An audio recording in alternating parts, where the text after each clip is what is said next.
All of you talk.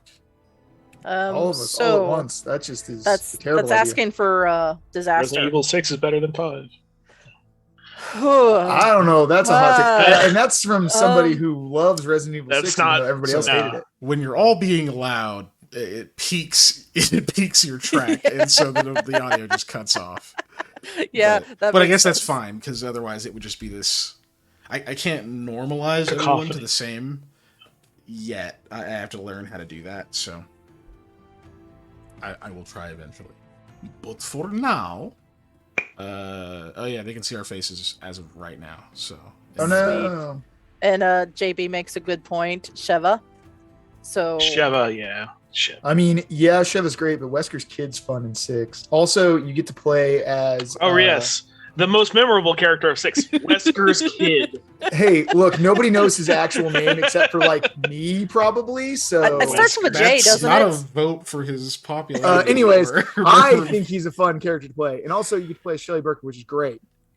Dave, you are the biggest Resident Evil stan that has ever existed. I know. Sherry Birkin's one like the fact that you think Resident Evil plays 4. Sherry from 2 is what I'm saying. But the fact that you like Wesker's kid isn't. It doesn't mean a whole lot, unfortunately. No, it doesn't. I'm saying, but his play. It means a lot to us because we like you. But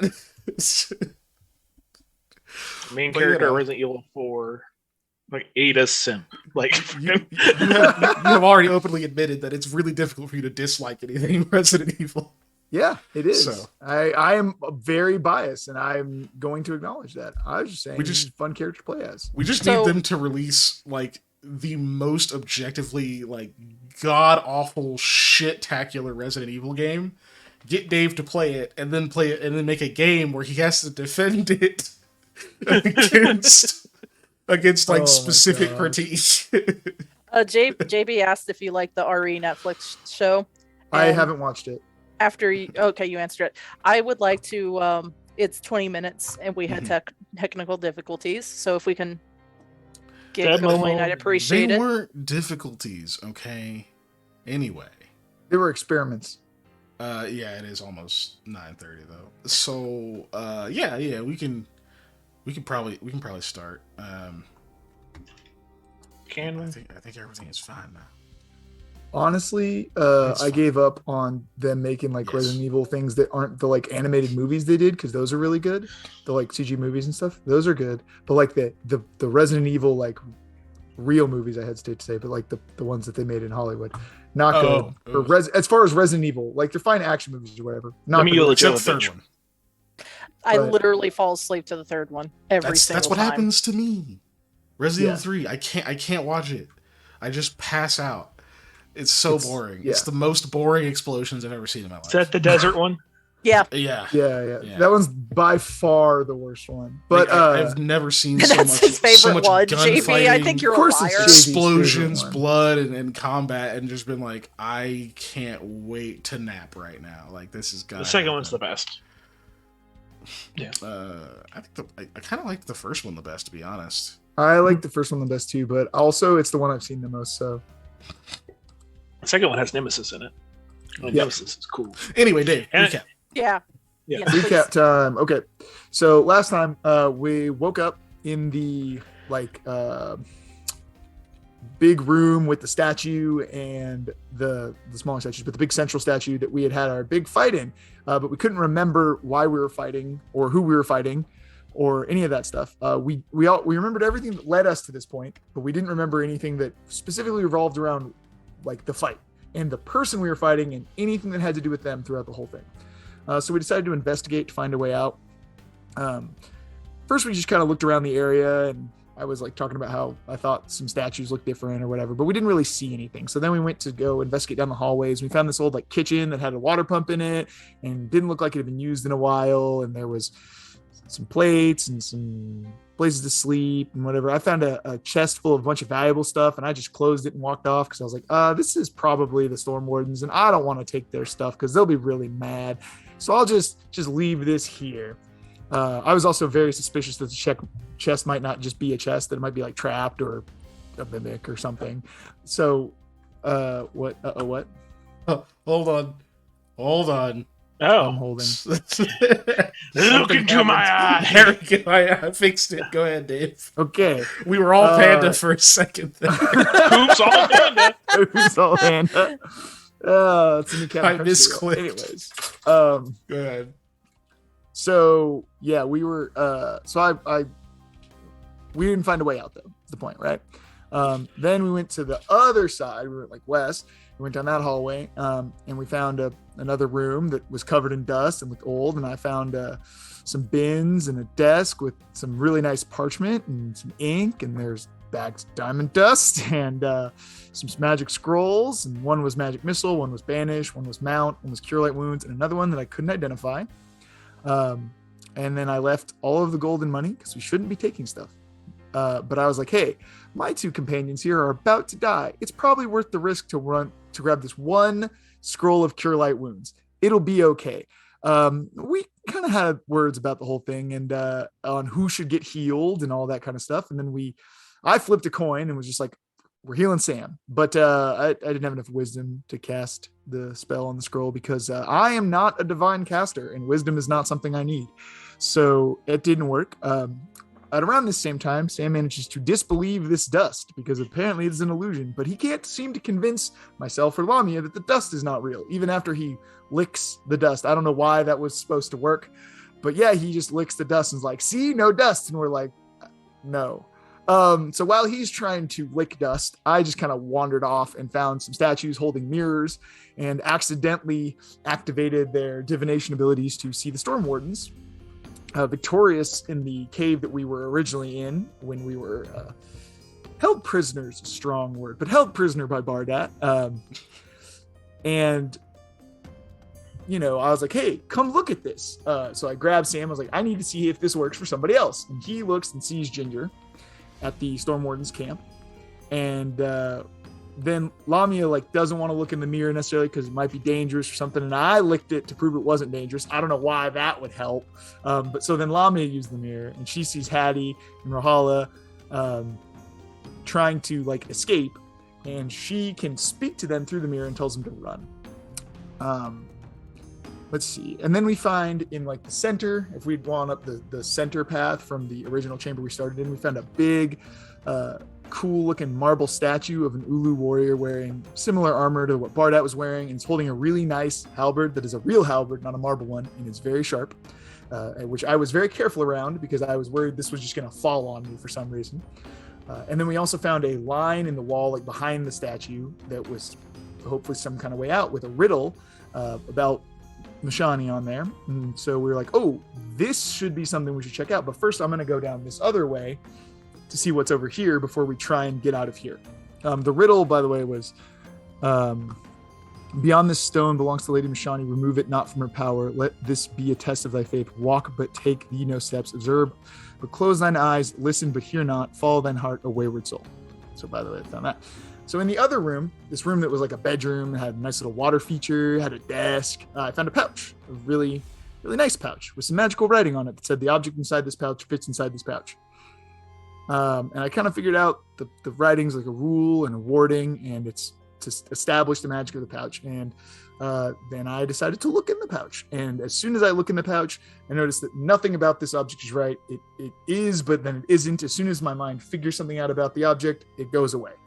And while this is all happening to me, I remember about Varmuri and why we were here and all of the stuff that has led us up to this point that we had originally forgotten. And I tell it to the other two, and they don't seem to remember. They have no idea what I'm talking about. Every time I say Varmuri, they don't hear it. So then I'm like, okay, look in the bag. And Sam was gonna dump the bag out, but I was like, don't dump the bag out. And so he looked in, and then he remembered, and Lamia looked in, and she remembered. So we all remember, and we kind of figured it out. And then we're checking out stuff about Varmuri, and I realized this is all his work area. So then I was much more willing to loot it. And I went back and I took all those scrolls and that diamond dust, and and then the Storm Warden showed up. And before that happened, I guess Lamia was looking at the statue, and then she kind of glazed off, and the statue started talking to her, and it asked her if she wanted to accept its gift of healing, and she said yes.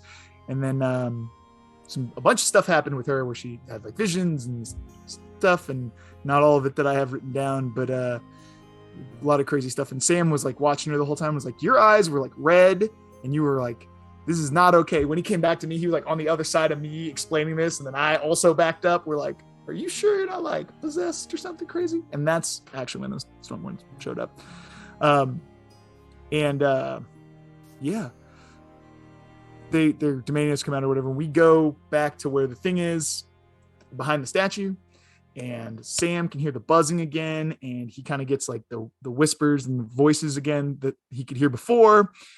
And they explain essentially for how to us to go through this. So we all like do the trust fall through the wall basically, and we hear a bunch of noises and crazy stuff, and we're all we have to think about where we want to be. We want to be where Hadeland and Rahala and our horses are. And so then we kind of hear this like rain sound, and we're all soaked and laying on our backs in mud, and we realize, hey, we're outside. And they gallop past us on the horses and almost run us over, I think. And then, we're outside, and we meet up with the group, and now we're going to try and go get Ginger from the Stormwarden's camp, and that's where we ended. Accurate. Anyone wanting to add anything? You found a shitload of money. Yeah, that chest that had lots and lots of valuables that I left. Yes. I also you went back found and got the scrolls.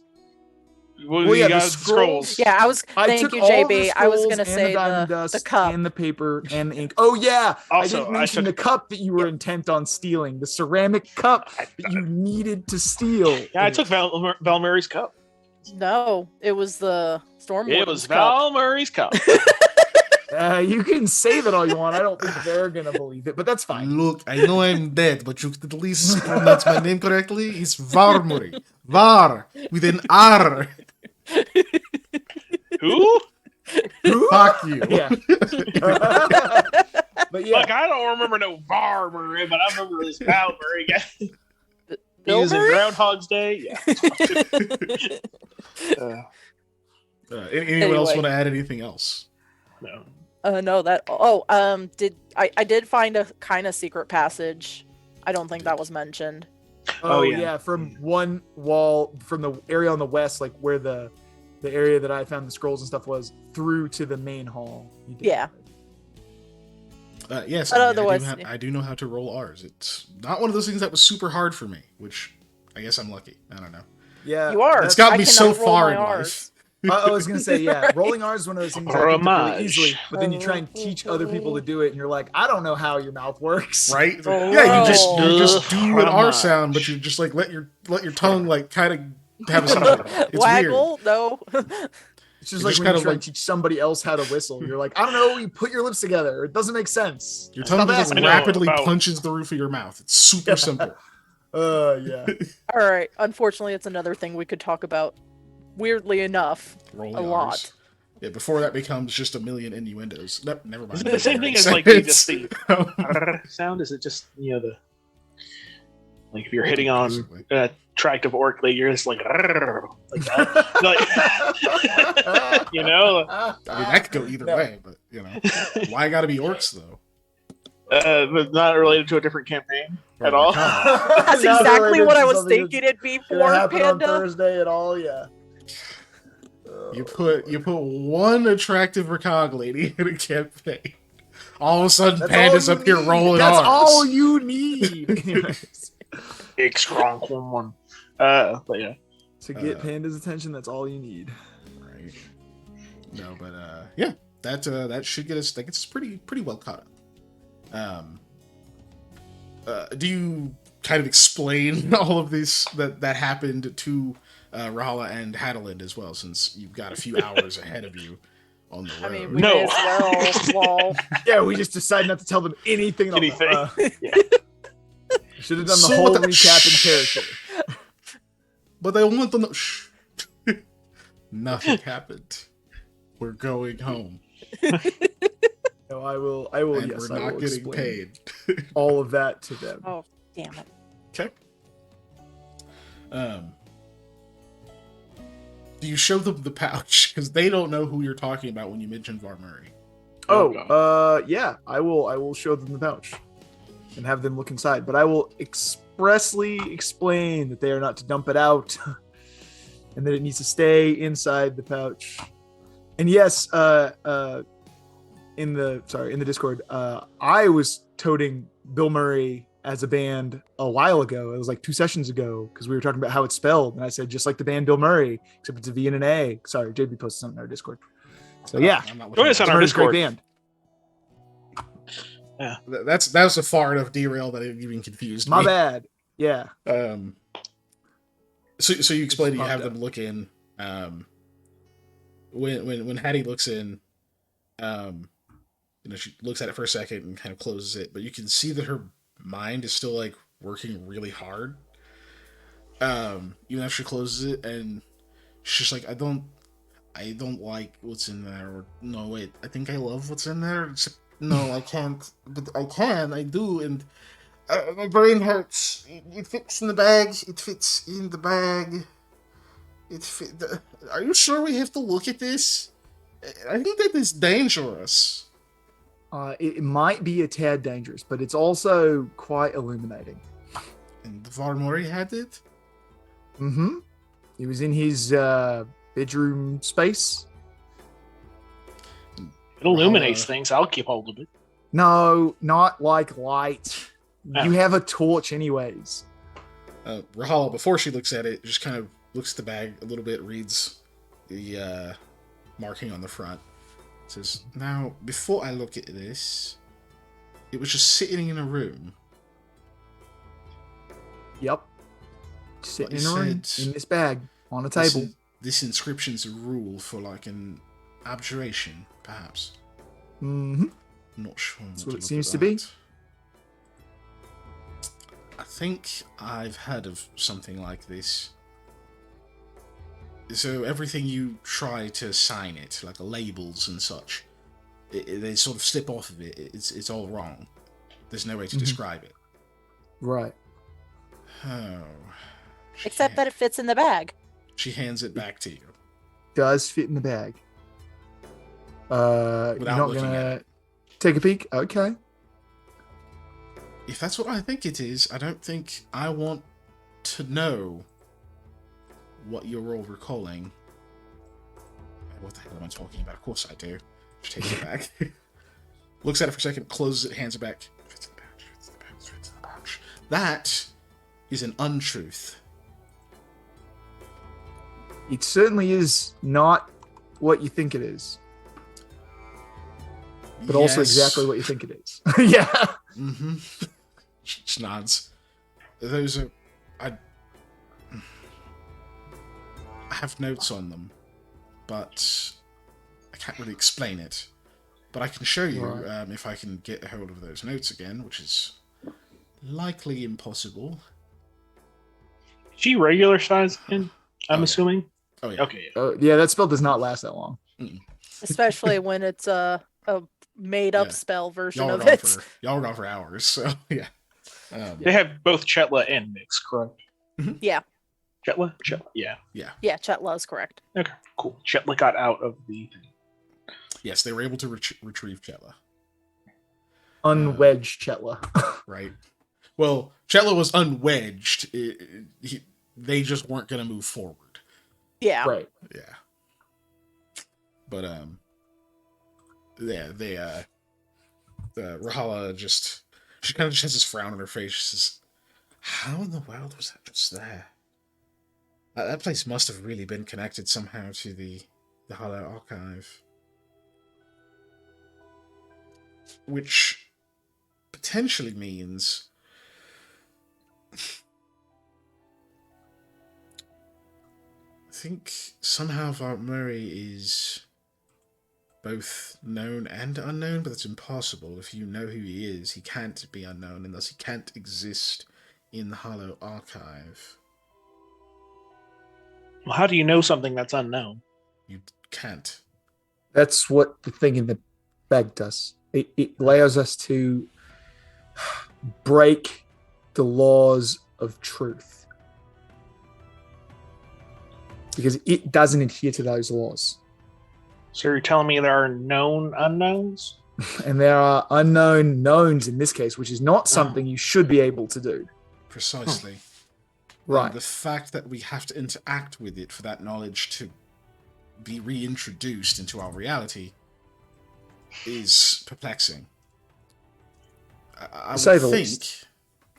because, I would think that what would happen is if there's something that was sort of sucked into the domain of the unknown, into Mishani's power, that once it was released again, whatever gaps it had fed from would be refilled. Like people would just remember Varmuri, but that's not the case. It seems to be existing both on one side of this untruth and the other. Right. Which is alarming for a few reasons. It's sort of teetering on a precipice, like it's partially in Mishani's domain and partially out. And if there's anything I know about Mishani, she does not like to let things go.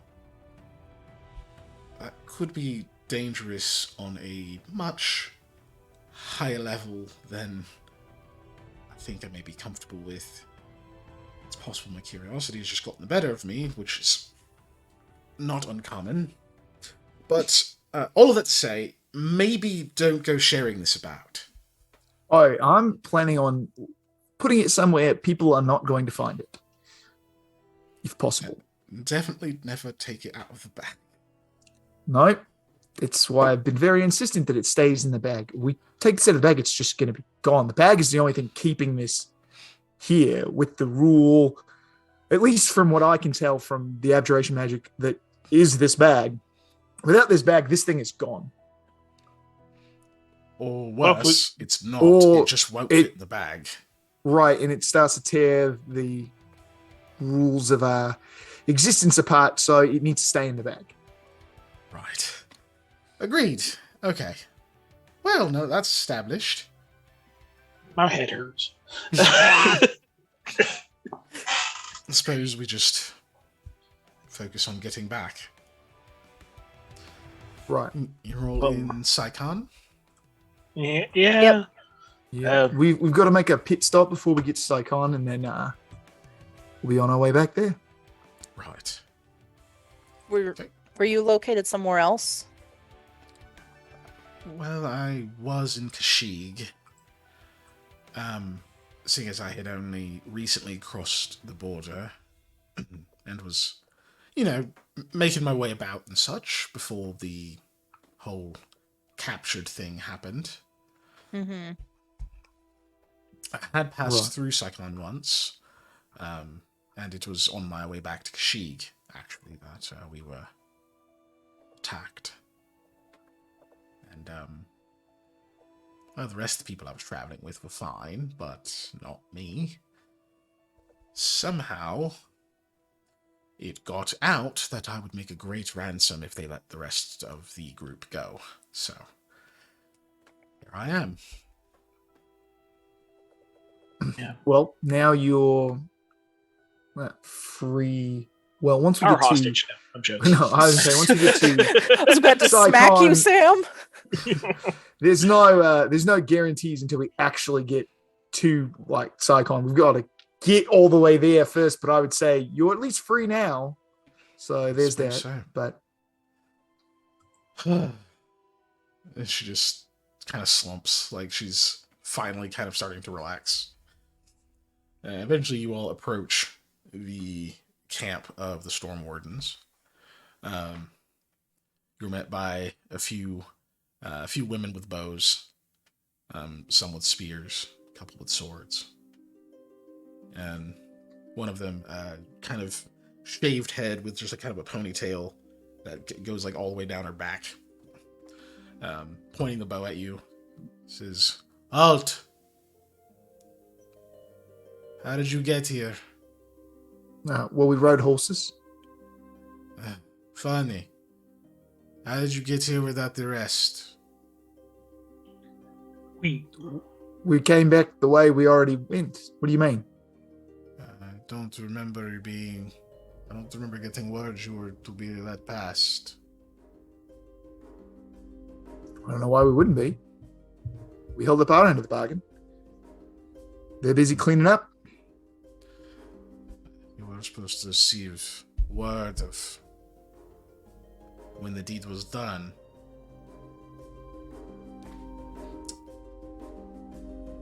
you're saying that you are just faster than our messengers. No, I'm saying we got a head start. They sent us to be the messengers. Roll me a bluff check. Yeah, I was gonna say. Oh yeah, all day. Oop, no, not that one. Will this be a Dave roll or a good one? Oh yeah, you know You decide. A 10. Yep. Definitely a Dave roll. Yeah. She kind of just squints at you. You escaped. I mean, there was a big fight. We got out during the fighting. So one of the other women says, "I did see their signal, so they did send it. Doesn't mean that they are trustworthy. Could have sent it and led us into a trap. I." Kind of looking at Lamia and Sam, who look like hell on wheels. Yeah. Yeah, I gestured to them. No, we had to get out of there quickly. I don't. Well, Lamia doesn't look like hell on wheels anymore, though. I mean, you're still covered in blood. Oh, Yeah, okay. Your that's own right. blood, All right. but yeah, and you've got like all these new scars and such. But Also, I wouldn't try and lead y'all into a trap while y'all have shores. So It's all we're here for is the shores. yeah. one of them kind of walks over and is examining your wounds, and Look, y'all know how easy it is to hurt me. Sam. Oh my gosh. Sam, I need you to roll a diplomacy. You're gonna get a +2 from the assistance of your allies. Okay, something I'm untrained in. Did you add the +2? Yeah, Yep. you did. Yeah. Wow. Kikad, you're just like, of course. He always does this. Always Yeah. does this. Well, he has to be the one to do that. This. No, he doesn't. That's the thing. Is he really doesn't. He does. I don't though. know. Me and He does, Eli though. don't tend to have the better luck. He does though. Anyway, so says you're just saying, hey, we're just here for the shores, and you're trying to kind of What? be nice about it and such. And she's just examining your wounds, Sam. Not the leader lady, like another one who had a spear is like walking over and kind of looking. And she reaches up and kind of moves like part of your armor aside a little bit. It just is like one of these gashes and such, and you like kind of flinch, and you're just like really feel this like just sharp pain where it hurt bad, but like all the adrenaline and stuff was helping, and then just kind of you'd gotten just like moving a certain way and such, but then like just that one motion, suddenly it just becomes clear how very wounded you are. You're pretty sure those ribs are broken, like you are fucked up. And so when she moves the armor side, there's just like a very genuine cringe of pain. You gotta like look over at her, and she's just, none of these are arrow wounds. They didn't fight our people. Takes a step back and says, they may have fought alongside us, even if they ran away. I think they have done as we asked. The leader woman lowers the bow. Good enough. Yeah, your shores is safe. She's on the other side of the chieftain's hut. Take her and go. Thank you. If we receive a word from the chief that you are trusted people with us, that you are honored among us, then you'll be welcome again. And I believe you all should know whether or not you have done as he commanded. Give it a few days, and feel free to return to us if it is safe for you. She smiles a little. And if not, then thank you for your help. And do not cross into our home again. We will try not to. If that is the Nah, case. we'll be seeing him. It'll be fine. I'm gonna make you roll Look, another bluff to cover that up. Go ahead, Eli. That was Oh, you that gonna felt roll a like a bluff? slip. Yeah.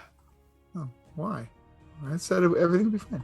He's the one who thinks it won't be. I know. You're trying to cover up what he said. That's good enough. I believe what I'm saying, though. I really think we'll be fine. They didn't find us in the place. They thought we were there. We were gone. We should be fine. Okay, fine. So, you can re-roll as a diplomacy then.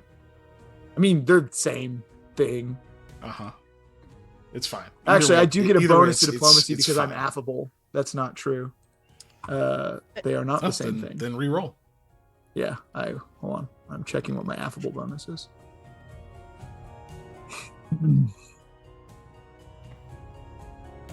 Okay. There we go. Oh, that's much better. Oh my gosh, you rolled over a 10 tonight. Yeah, I know. When Sam says, we'll make sure not to, kind of implying that you're not going to come back, which would mean that you fucked up. You see a couple of them give strange looks, then you speak, and it just seem to drop it whatever. That's probably not what he meant. Do you know how many times these people shot me? Yeah, Sam's not coming back, probably. I'm fine. I'll be fine. It's okay. Oh, gosh. So, yeah.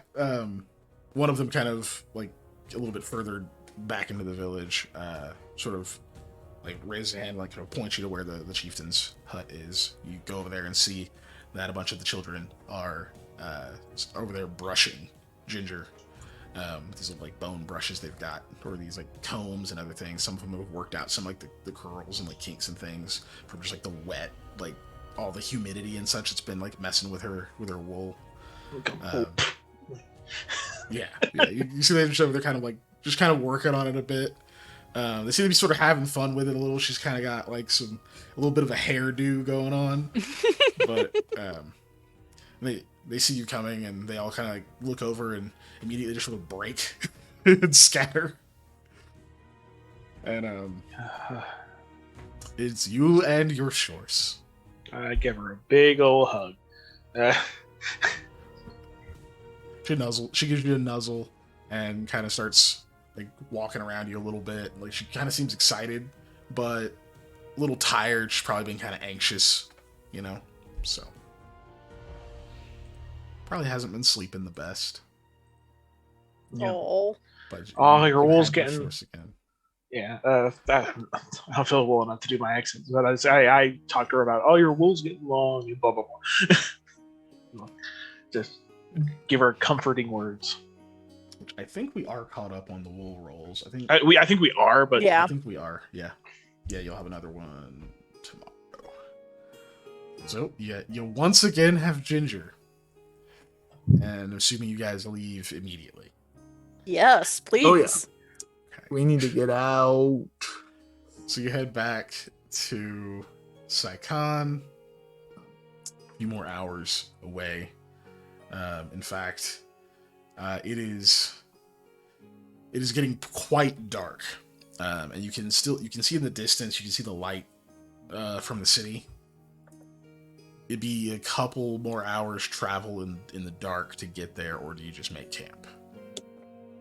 I say we just better safe than sorry. Go ahead and make camp. I'm not trying to run into anything here in the middle of the night.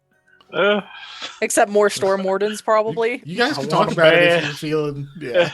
If you're feeling. I'm so But no, I also side with Eli. Better safe than sorry. To travel. I mean, not travel in the dark. Okay. So you make. Yeah, it makes sense. You are still in the wilderness of Setsegia, so Sam. I'm going to need a survival roll from you to properly secure your shelter. And can I aid? If anyone else is trained, you may aid, yes. Okay. So aid roll first. You need to beat a 10. Just. So Sam rolling with a +2. Are we in a forest? Actually, you know what? You are. So you have to add that. Point. So you gotta add it. You want me to reroll that? Yep. Yeah. Yep. You were late asking your own question. Because we're never in a forest. Shame, shame, shame. Put you guys on the map. Oh, that's funny. That's funny. Somehow exactly the fucking same. Get hit nose. This goddamn guy. Anyway. So, oh, you know what? Let me adjust this so you guys can kind of barely see the numbers there. The numbers, miss. To the left a little bit. What do they mean?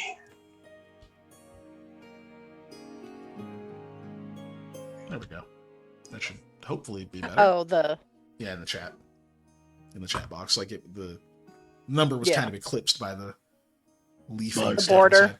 Yeah, I like how that looks, but it gets in the way. Anyway, but yes, so you're able to like quickly make shelter and get everything together, get it all tied down properly, despite feeling like absolute hell. This is the kind of thing you've done in your sleep. My brain is just doing automatic. Yeah, you're just pretty much on autopilot. Just like, people come and ask you like a question or something, and you're like, you don't like answer them. You just go do the thing that they're asking you how to do. But eventually, your camp is properly set up, and you guys are able to bed down, despite the storm getting a bit intense through the night, making visibility pretty terrible. Eventually, you can't even quite see the lights of the city anymore. The rain gets so heavy. But lulled to sleep by the hellish winds and torrents of rain, you eventually do slumber. And you rest through the night, and Sam secured a good enough shelter that you're not going to take any kind of penalties on your recovery or anything like that. So, per our house rule, you're going to heal your level, which you're still level 3, plus your constitution bonus. Are we not going to one too many number there? There we go. Are we not going to set up a watch or anything? Let's see. Do we have a watch thing for you guys? We should. We do. Yay! We fucking do. But no. I'm giving you guys this one. Okay. Cool. Yeah. We do have the watch thing, but we'll normally use it. But you guys are okay at this point. Let's see. Okay.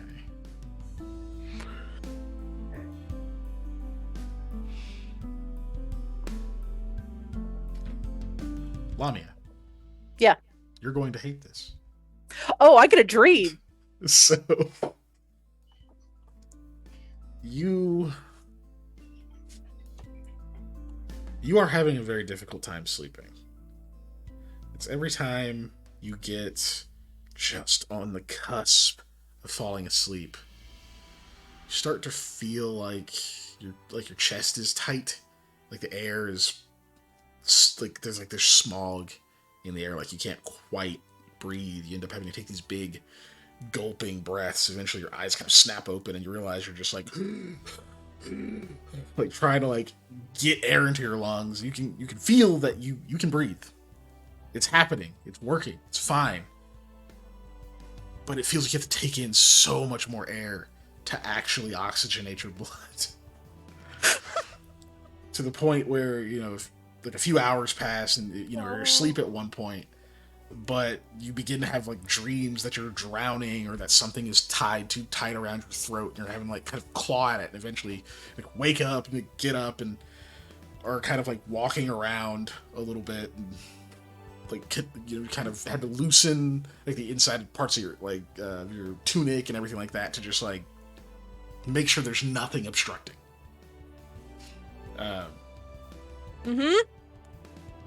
Just like my actual anxiety.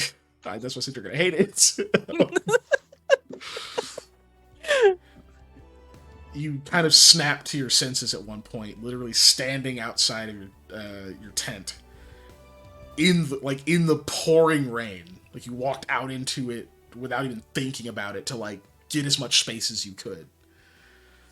You're just kind of standing out there. You can hear your heartbeat just pounding in your ears, like you were running for your life or fighting or doing something incredibly strenuous. Listen, I actually sleep with the CPAP. Thank you very much. Anyway, so you're kind of standing there as your heart just pounds, Excuse me. and pounds, and it's like all you can hear. And eventually, the rain and like the sounds of the wind and other stuff starts to kind of seep into your mind, and you kind of settle down again. You realize this is the third or fourth time something like this has happened. It's the worst that it's gotten.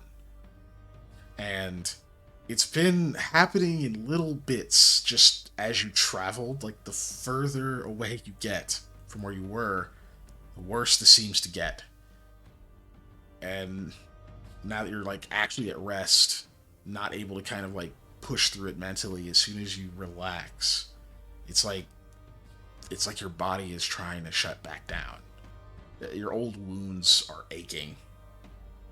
You know, when you like step back into your tent to start to kind of drying off, you know, changing into dry clothes and such. Your shoulder catches. There's definitely a wound there. And the side of your face kind of burns, and just all these like old spots that just hurt. No wounds reopen; they just ache terribly.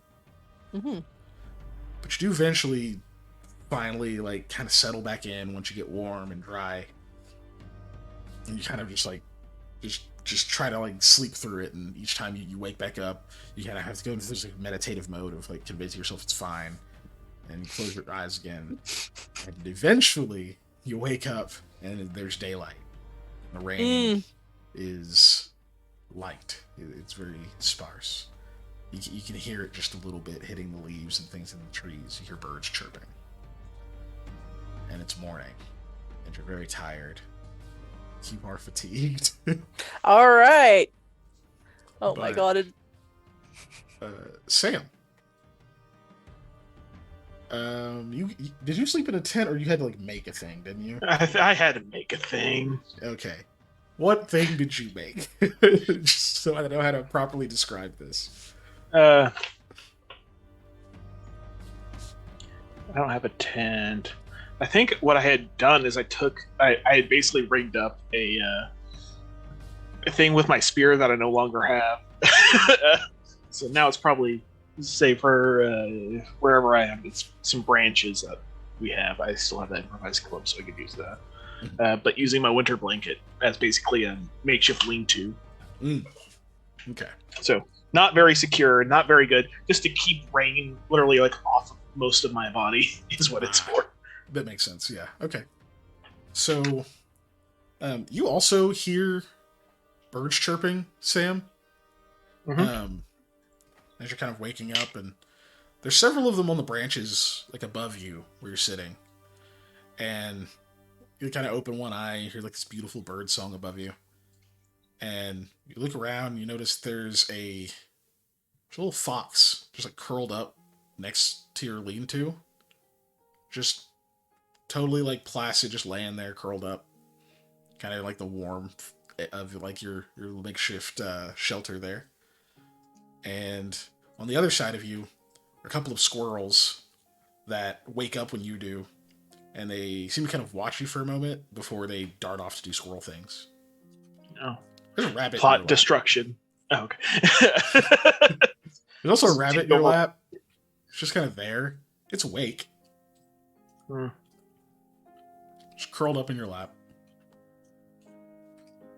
Is it looking at me?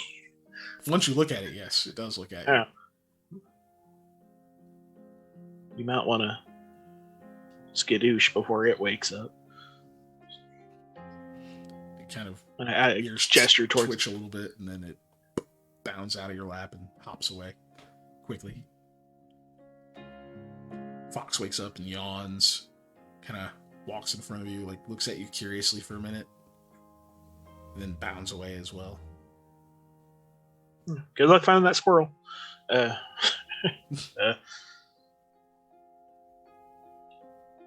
I know I'm used to like that close to each other. Yeah, I know. Also, I'm like, I've slept in the shores pen before, but never like, had that happen. That's strange. I still feel terrible. But yeah, get up, stretch, and Gotta think about that.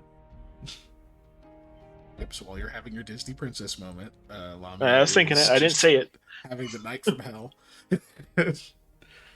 And then, yeah, Eli, you sleep fine. Everything's cool. Sam made a good shelter. Your tent's nice. It's warmer than you thought it would be with all the torrential rains outside. Yeah, the rations are kind of dry, but like, hey, you're almost to the city. Right? And nobody shot you or shot at you with an arrow overnight or anything. It was overall a pretty good night. I mean, like, there's not some rabbits sleeping in your lap or anything, but like, things can always be better. Yeah, things can always be better. But yeah, you guys wake up in the morning, you kind of get your stuff together, and continue your way to Saigon. Anyone do any RP or anything you guys want to have, or just moving on? Lamia looks decidedly like not black-eyed, dark-eyed, and red-eyed, and is like slumping,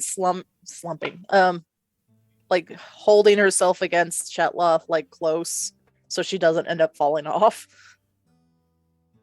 Do you need some coffee? We have coffee.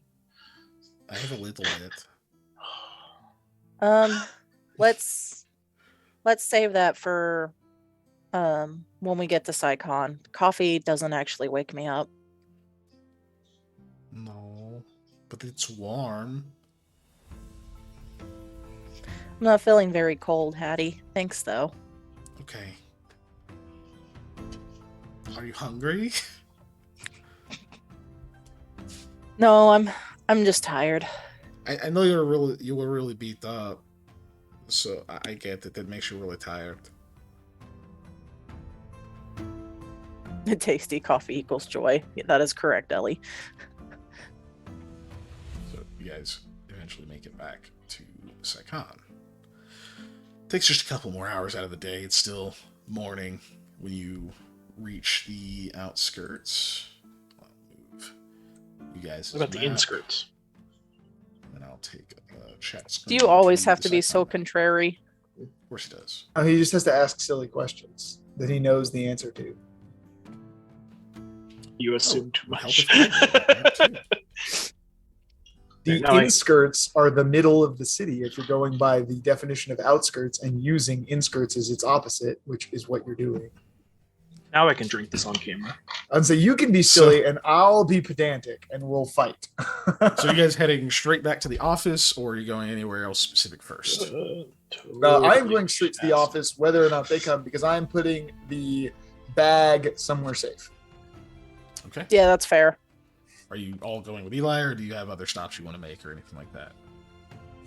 No, I'm going to go ahead and go with Eli. That way we also make sure that the bag gets safely to another place that's going to be hidden by him.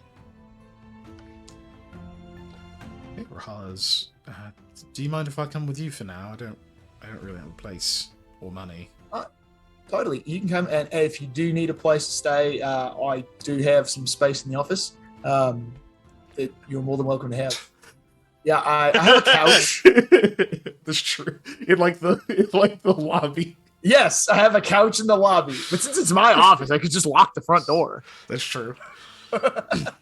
Customers just like, it was a nice bum sleeping on your... Yeah, no, yeah. I didn't say it was a nice place to stay. I said it was a place. Yeah, it's a roof. It's got walls. Anyways, yeah. It is a roof. I know a place. We can go by there later. And I'll pay for your room. That's awfully kind of you. Should be able...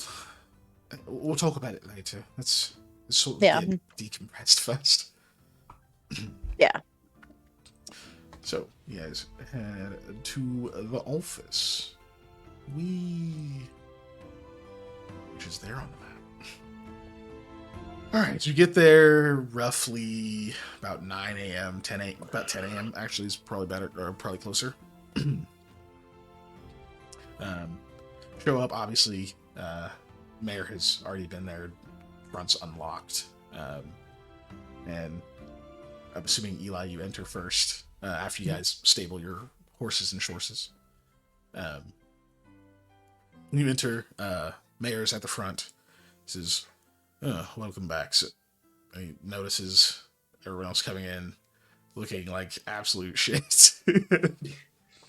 Just, I see you had an interesting time of it. Interesting is probably the operative word. Yeah, it was an experience.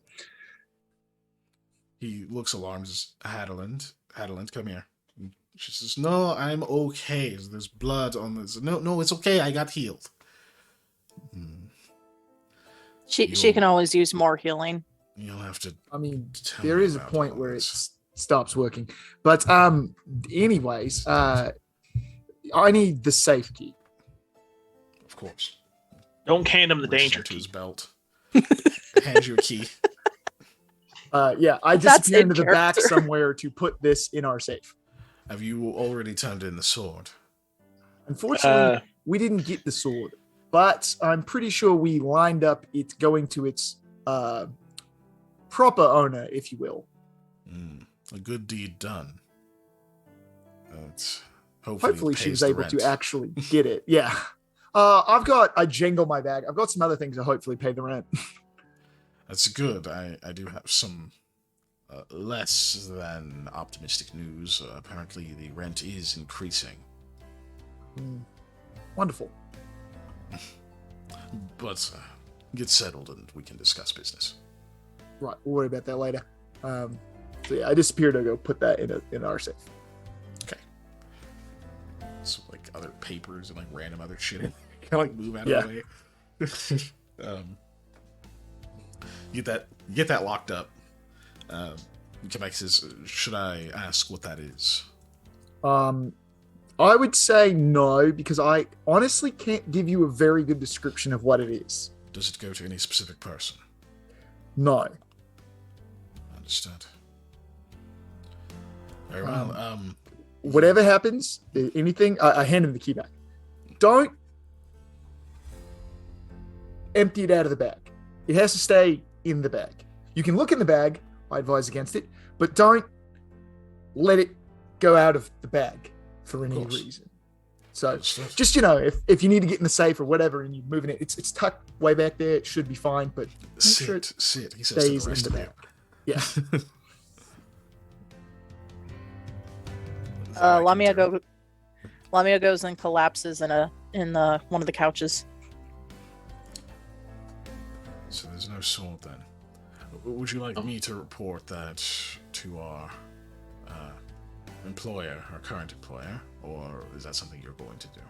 I think I can handle this one. I'll go have a chat with him about the extenuating circumstances of the job. No, lack of retrieval is what I was going to say. Very well.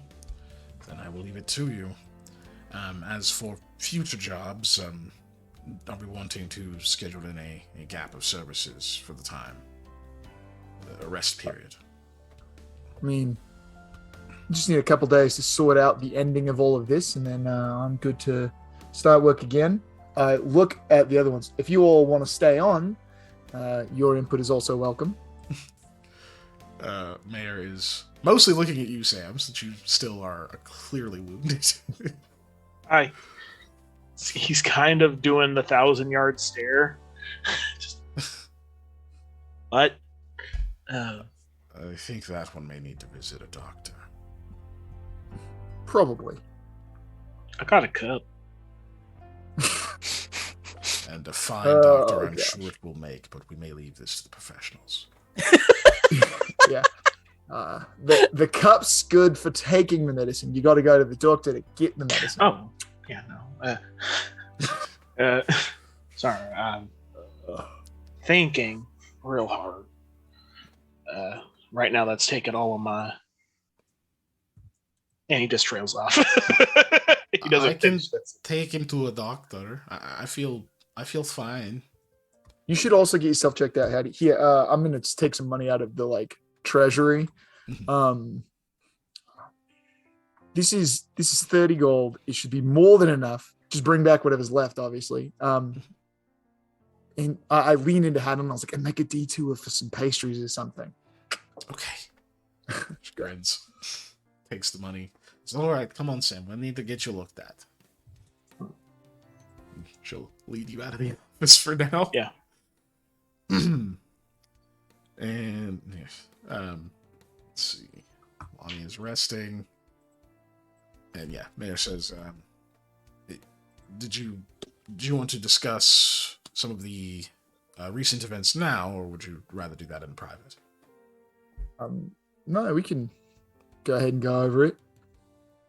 Some of it does involve, obviously, the business and more of the back-end side of things. Right. Well, then how about this? Take a walk with me, and we'll have a chat, and they can rest because they need the time anyways. We could use my office, of course. Right. It seems like you've been doing quite a bit of walking. It is pretty much all I do these days. So, yes, yeah. Step into his office. And Lamia, you're just sinking into a chair. Rahala sits next to you and just kind of looking around. She's doing that thing of like, I don't know anybody here. I don't know what this place is. Just try to make yourself as like out of the way as possible for the moment. I will lean my head out, by the way, and be like, also, just you have free reign of the office. Just know that back room over there, that's my room. Don't touch my stuff. And then I just like stick my head back in the thing. Okay. So, yeah, we'll cover this first. So, you get into... Oh, gosh. Yeah. So, you get into his office, and he says, we've had a visitor. Some wealthy entrepreneur, Viscool Dorat. I'm not particularly familiar with him. He and his wife, some Thulian woman from Dansha, are wishing to start some kind of business in the area. They've been proactively buying up some of the properties in this block that we're on, and they did come to pay a visit to make an offer on this building. Obviously, I told them that I don't have the authority to even really have that discussion, but they are likely to be back sometime today to talk about that. Well, we'll have to point him to the landlord anyway, since we don't even own the building. I mean, yes, we have a lease, and obviously we'd have to forfeit our lease for them to buy the building, but... Yes, that leads into one of the other things that's happened. There's currently a freeze on open properties. You can't just go and buy a new abode at the moment. You'd have to rent or buy it from a person who already owns it. All of the rest is being... I don't want to use the word seized by the military, as that's not accurate, but it is being utilized. And apparently they've already spoken with the landlord, and he pointed them to the current residents, saying, right, he's not obviously just going to kick us out, as we are strange but loyal tenants. But these people are somewhat aggressive. They seem to be wanting to open... They didn't share the details of their business with me, but something ambitious, and are rather frustrated with each setback that seems to come into their way. right. Just to sort of prime you for the type of conversation that may be. Okay, well, they should be fine enough. No issues. Should be. Just look forward to that, I suppose. Riddles are fun. I'm excited already. In addition, speaking of our fair landlord, he is passing the property on to his second son. He is retiring out west, so he, as of next month, will no longer be in charge of our property. That will be handed down to his second son. Ulik is his name. All right. Well, I guess I'll have to meet with him as well. I don't think I've met him. Only ever talked to the landlord. I don't think he's ever been in Saigon. Well, that'll make things interesting for sure. Yes, interesting is a good word for it, sir. He says that he's just quiet for a moment and says, I suppose now that I've laid all of this on you, how did the rest of your trip go? It seems like there were complications. I mean, no more than usual. I give him just basically the short and dirty of everything that happened. I don't want to go too far into it, but yeah, the summary of just explaining the storm wardens in particular are problems with actually obtaining the sword and running through all that stuff, and then our blunders through what could potentially be, a secret realm of gods, all that good stuff. Fun. Just, the quick hits, the highlights. In far deeper than you signed up for. That sounds about right for our business. And Umarda, you said you saw her. She hasn't been in town for a few days. Yeah, she was out there and was of great assistance. And hopefully, during all the commotion, was able to claim the sword, or at least able to make sure it got somewhere that those who are trying to leverage it against her won't have it. So let's hope so. Her father is making a right stink about her sudden stepping out of the city. Apparently it wasn't something previously discussed. I told him what I knew, but it wasn't much. I imagine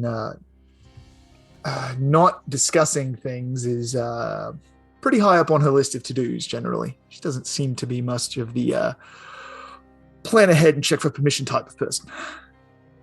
Seems different with her father, at least based on his demeanor. Yeah.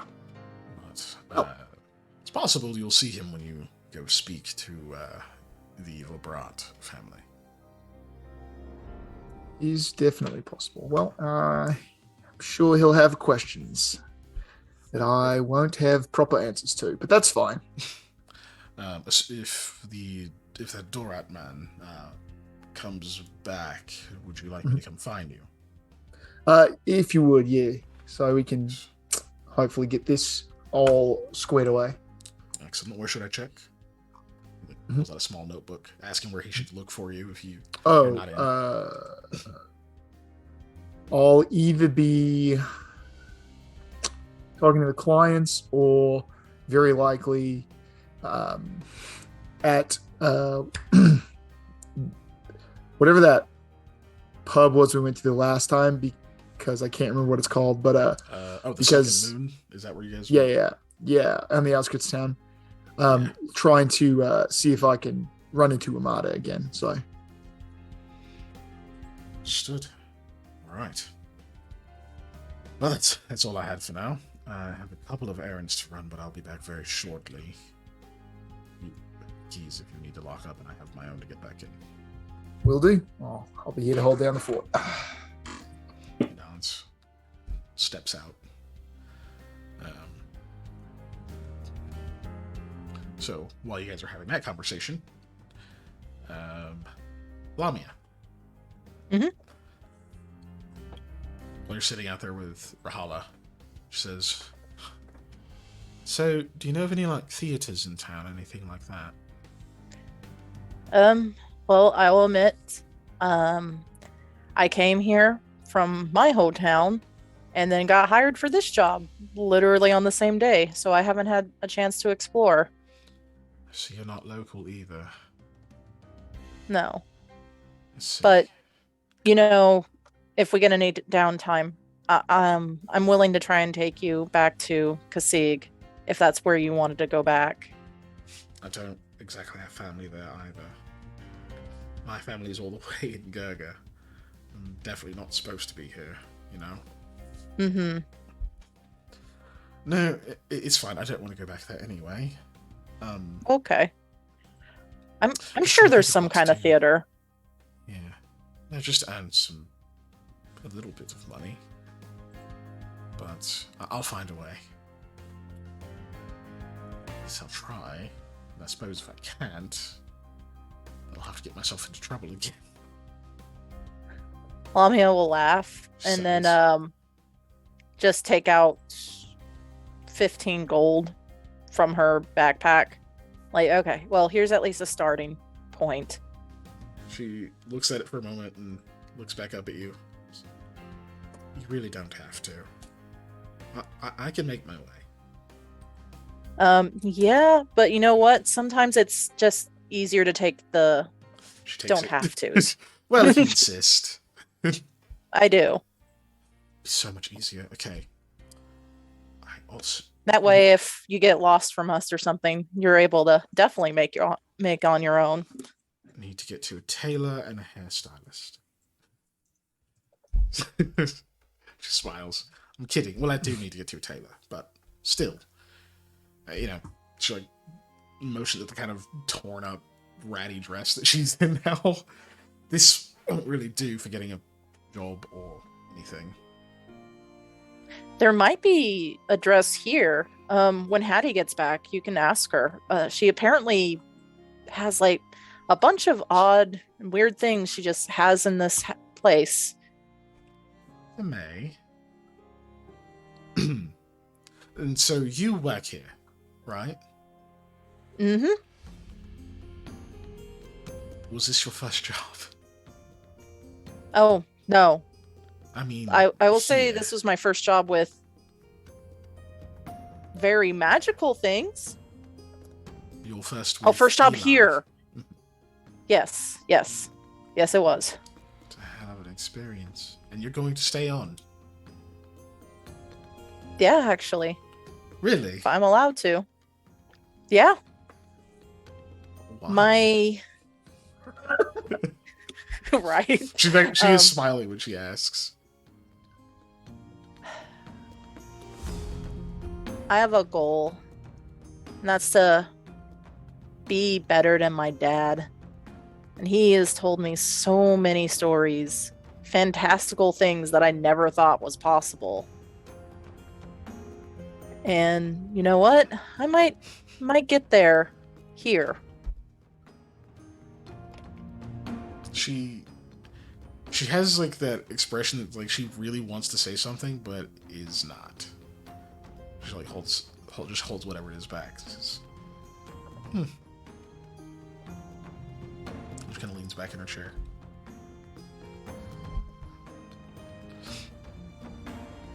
Hey, do you totally want to go in Eli's room and like move something to like an inch? I'm tempted, however, if on the off chance he gets really upset and like sort of throws me out, I don't really have a plan B. Alright, fair enough. I'll just keep that in mind for the future. Or maybe I'll ask Sam to do it. He seems like the type who would do it. I don't even know if he's going to be alright. He may have a concussion. It could be a bit. He looks pretty bad.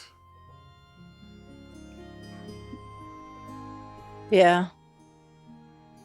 But I don't know. I think we'll get better. Sure we will. And then we'll cut over, speaking of, to Sam. So I woke up and there was a rabbit trying to eat me.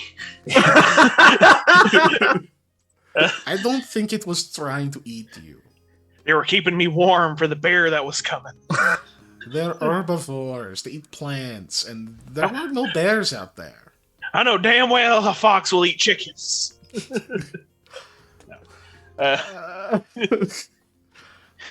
have to hurry up and get you to a doctor. It was weird. At least I got a cup. It was kind of weird. Oh, you got the cup? Can I see it? Yeah. I show her the cup. Do you, like, hand it to her? Yeah. She immediately drops it and breaks. No, I'm kidding. It's fine. She just grabs it, just kind of looking at it and goes, this is kind of a nice cup. It's a really... Oh. Hands it back to you. It smells like alcohol. Oh. I smell it. It does smell like alcohol. Why does it smell like alcohol? Maybe it's really clean. Or you might want to check your bag. Did you drink it all, Panda? I don't think so.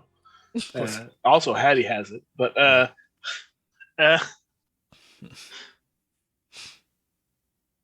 don't know. I use this to drink some of the water that was in there. It didn't taste like alcohol. You don't think the cup is magic, do you? I didn't think so.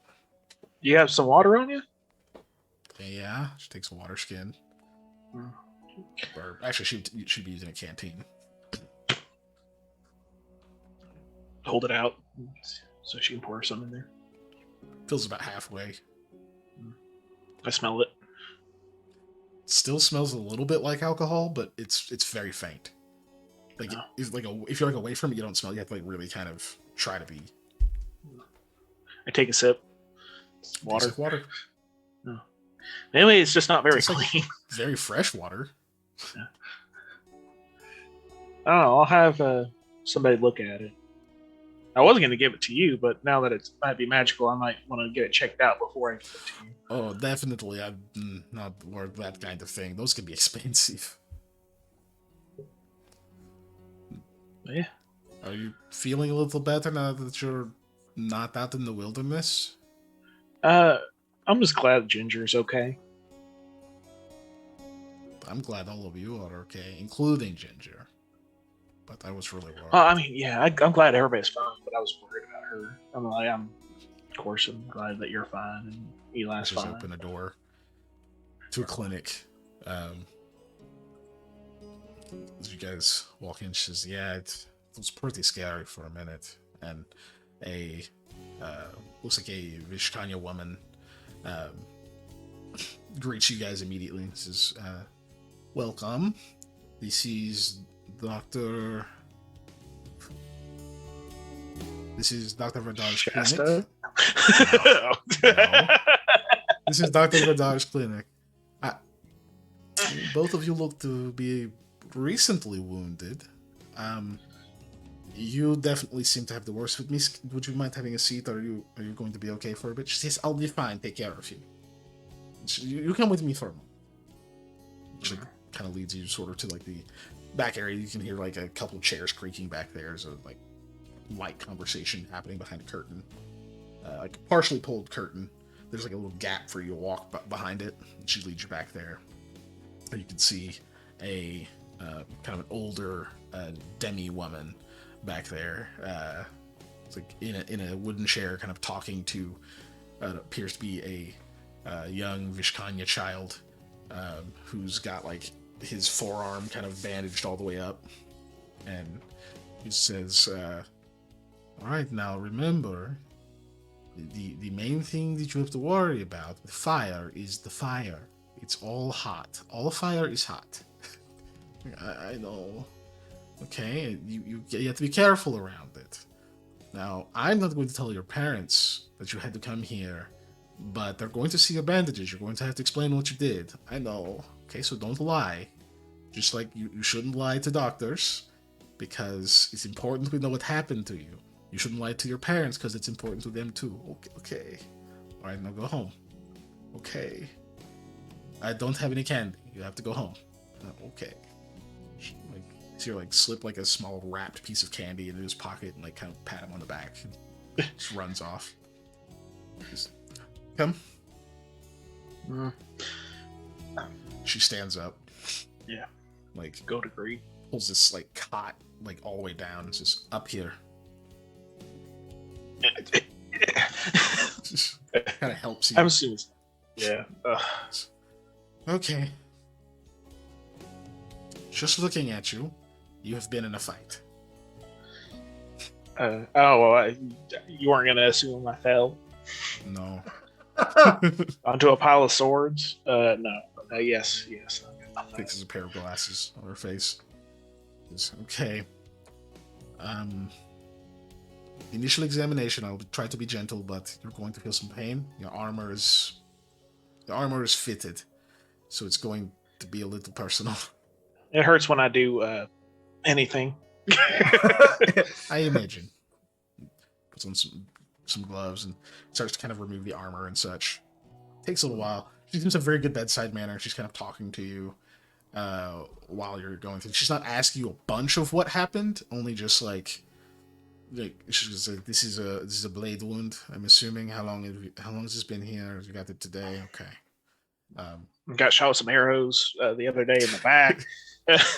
And she's kind of, you can tell that she's done this sort of thing before. Like she's probably treated like a lot of soldiers and that kind of deal. She's kind of giving you not a hard time, but she's just like, you should think about maybe a gentler line of work. There's some like sheep herders out west, and lots of farmers that's how I broke always needed. That's how I got my first broke rib. Was really ornery shores got after me. Any job is dangerous if you're brave enough. She just keeps working on you, and eventually, she's done kind of fixing you up a little bit. Go ahead and roll 1d8 plus 3.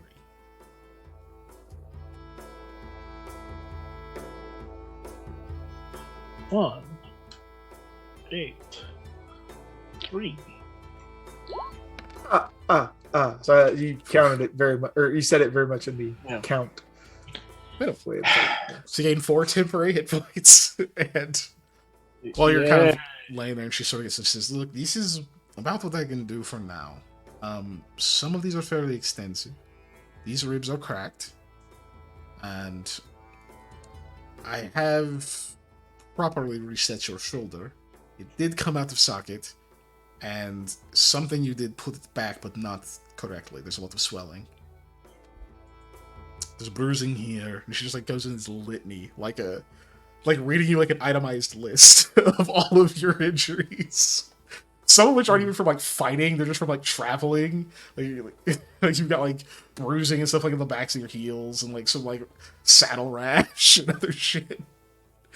But are any of these things that would cause animals to try to get close to me? No. Okay. I think that's a weird question. Different problem entirely. Did you? Okay. Were you at any point coated in sugar? Recently? Recently. No. Then probably not. Okay. You occasionally hear, because your conversation be heard, you occasionally hear Hattie giggling at some of your conversation from the other side of the curtain. Mm-hmm. But she says, no, that's when my expertise does not explain. But okay. This stuff will all heal if you are gentle to yourself for a time. You're welcome to stay in the clinic for the night. It will be quite boring, but some prolonged bed rest could do you a lot of good. I gotta talk to my employer for a bit. Just got off a job, so gotta finish that up. Okay. Well, she hands you a small, like wrapped little bundle. Says, "You chew on these if the pain gets too severe. This is strictly for comfort, not so that you can go do something else dangerous or strenuous. It's just so that you can relax easier. Eh? All right. So chew on those for a while once you settle down." I don't know, it's some kind of herb. Okay. That's I don't have anything enough. in mind off the cell. Yeah. At the moment, I don't have anything in mind. Pine cones, Yeah, right. A distraction. If my teeth hurt bad enough and my gums are bleeding, then I won't think about my broken ribs. But no. She, Ellie, you spelled it right the first time. That's Hattie. She says that chew on those basically once you're resting, and she pretty much just encourages you to try to relax as much as possible. Basically, if you pretty much spend most of your day in bed or like resting, your overnight recovery will be increased. Okay. Regardless of what you do, that 4 is going to be added to the hit points you gain over your natural rest.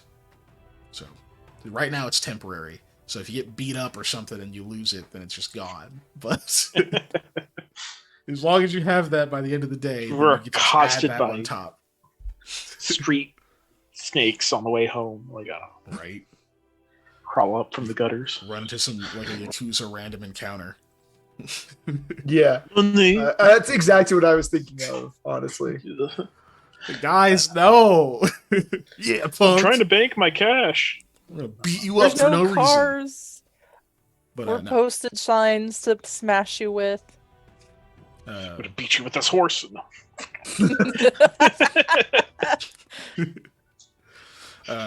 So you go have a seat and wait for Hattie to be checked out, or do you head back to the office? No, I wait. Okay. Doesn't take super long. Having her healing potion rested, she's actually fine now. It like closed up the wounds, and like most of the bruising is kind of healed over time. So, do they have well, her wounds were internal, so fantasy equivalents of whatever kind of magazines they have in doctor's office waiting rooms? Like Fisherman Weekly and the like. There's like some trinkets like out home there style, like. There's like a couple of books, but they're mostly like about medicine, and like some smaller ones for children to like not be afraid of the doctor. But it takes less. It's like 15 minutes or so for Hattie to come back, because she's mostly fine. She just kind of talks to the doctor for a minute and gets checked out for a second, and she's okay. She comes back. She's okay. I'm doing fine. I guess the potion worked well. That's good. That's good. It's always kind of weird to be like taking your clothes off and like showing the doctors things, and you're like, I don't even have a wound. But anyway, because I told her my chest hurt, and it did a little bit. Anyway, let's get some potions. No, not potions. Pastries. Better than potions. potions for the soul. Yeah. All right. You guys head back over to that one place that I can't remember the name of. I think I actually wrote it down. It's in here somewhere. Yeah, the Grozen Bakery. Yeah, Grozen, yes. Before we get to the bakery, it's 10:45. Can we take a break? Break time? It is 10:44. Thank you. Yeah, Mr. Well, we can break till yeah. We'll take in the garage. It's 10:45. Yeah, so you know I'm a minute ahead. It is now 10:45. Actually, yeah. We'll go to the 50, and then we'll be back in 5, y'all. Okay. All right. Great. Yeah. Away screen.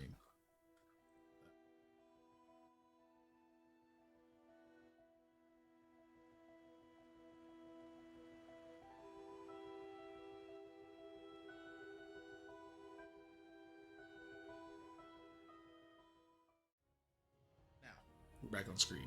Oh shit, wrong screen. This is the right screen. Hello. Banging on the bathroom door. I have so many tabs open. Where are all these porn blots coming from? I thought you drank Shasta, not Ted. But also, hello again, everyone. I don't know why Giselle is talking about porn bots. It's not what the stream is about. Not today. As a farmer, we had to deal with a lot of corn bots.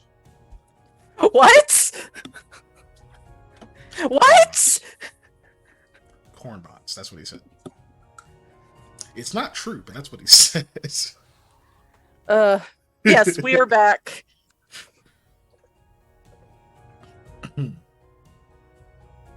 Pastries. So yes. Yeah. Pastries, yeah. Yeah, apparently we didn't have anything this time. Pastries. Just get us. That was very much the pastries was very much the like Tom Segura bikes in my mind. Where you're just like pastries. It's just like okay. Which actually, I mean, yeah, you guys are gonna go buy pastries. Sam, were you going to have any other kind of RP with Hattie while you're out there? No, I don't think so. Kinda... I can't think of anything. Okay. So.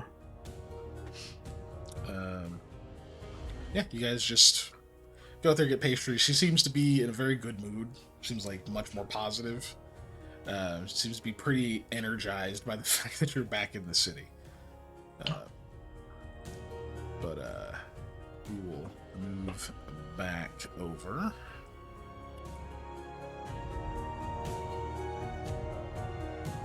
Oh, that's my dog eating the treat I gave him. It's delicious. So after a little Where'd it while, go? you guys. It seems like you guys probably gather back at the office, unless Eli, you're gonna leave first. Oh no, I was gonna wait for Wait for everybody. them to all come back. Okay. So yeah, so eventually you guys come back with box O pastries. Hattie, like I said, pretty excited. She comes in, she's like, hello, we got the pastries that are warm because they had to make some fresh. Well, not really. They already had some in the oven, and we were like in the exact good position in line to be able to get the extra ones, and it's like the last batch that they're making today because it's still early, and we got some really warm ones. Oh, boss, I spent all of the gold. She comes up, grins, and hands you 28 gold. Yeah, I kind of figured. The clinic didn't charge us this time. Oh, Lady was really nice. I haven't seen her before. That's good to know. We'll have to send him a nice thank you card or something. Mm-hmm. I can make one.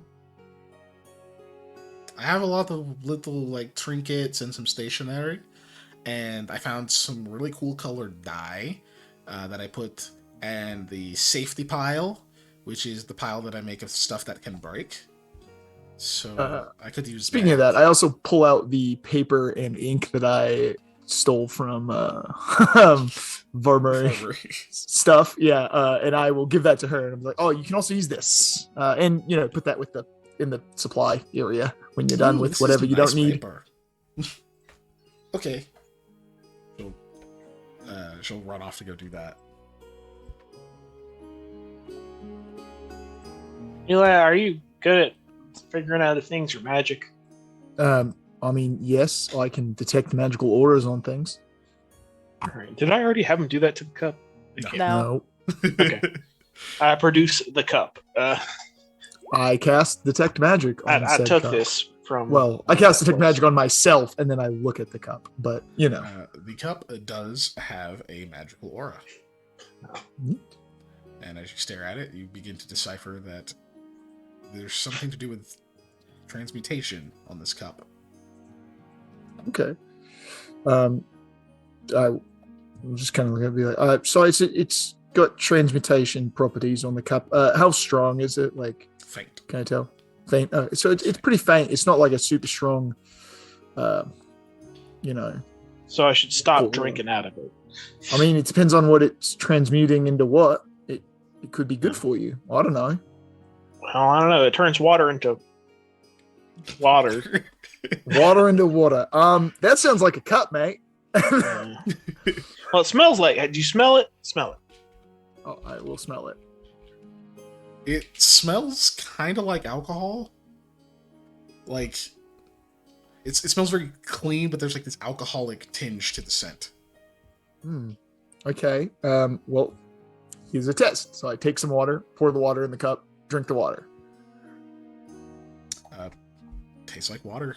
Tastes like fresh, clean water. Fresh, nice water. Okay. So then I go outside and I scoop some rainwater out of the gutter into the cup, and I look at it and I grimace, and then I take a sip.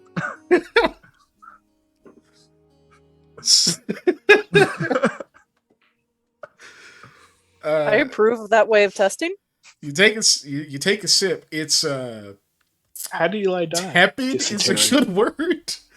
It is not fresh. There's definitely some bits in that water, and as you're drinking, as you take the sip, it kind of hits you that this is magical. There might be a command word that's involved in this process because it didn't do anything to that clear water. I will just pour the cup of water out and just be like, it's not just always on. And I set it down. You might want to wash that out. I'm going to go wash my mouth out. I go dig around in Going like the brushing his back teeth. room and Yeah. find some alcohol of some kind and drink it just to get the nasty water flavor out of my mouth.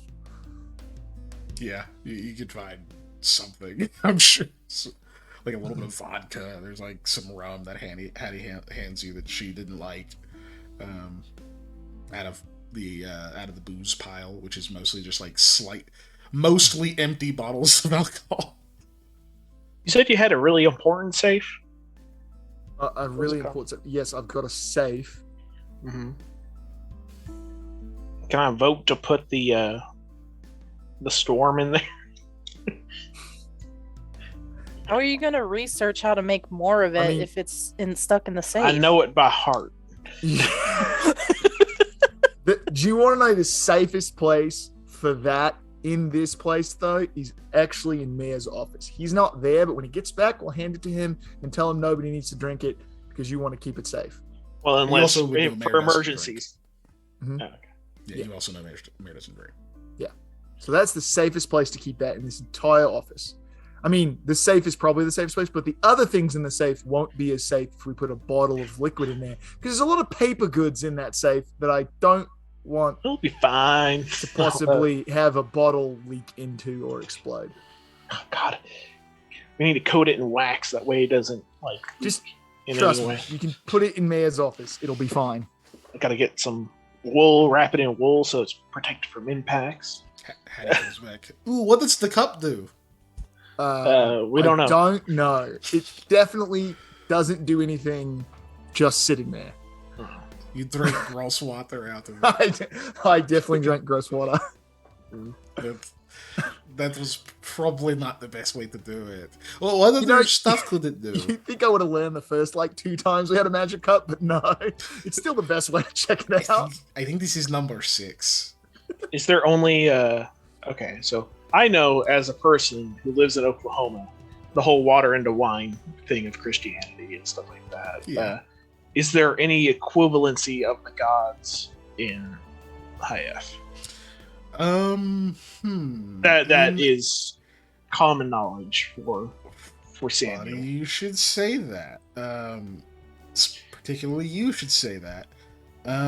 Roll. You're not trained in knowledge religion, are you? I am not. Okay, just roll me an intelligence check. Okay. Are we in a forest? No. I don't think it matters. Not anymore, We're sir. in my office. My office is not a forest. I rolled my lucky 6. number though. Does that count for anything more? A 6. My goodness. There's a 5 plus 1.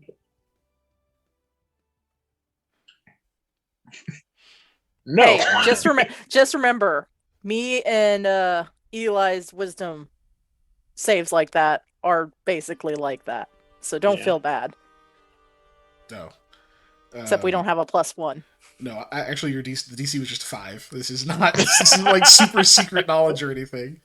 But no, you know that there is a tale of Sir Galar the Undaunted, who is the Thunic deity of celebrations, military leaders, summer winds, and redemption. And there's a tale of him turning water into wine for his soldiers as a celebration of a great victory. Say his name again. Sir Galar, Galar. He's in the divine list under Thunic. Okay. I can. He doesn't I have a can page flavor yet, but water, he's in there. but yeah, I can't change water. I can make it taste different.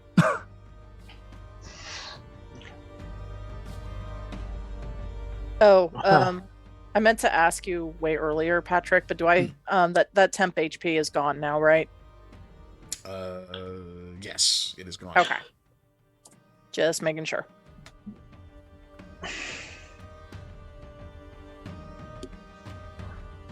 But yeah, Panda, you definitely know that there's the tale of Sir Galar doing the water to wine trick, essentially. Yeah.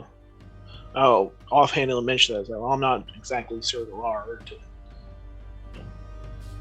being able to do magical feats like that. I assume if it smells like alcohol, maybe it's turning something into alcohol or it's purifying something with alcohol. It turns alcohol into water. So.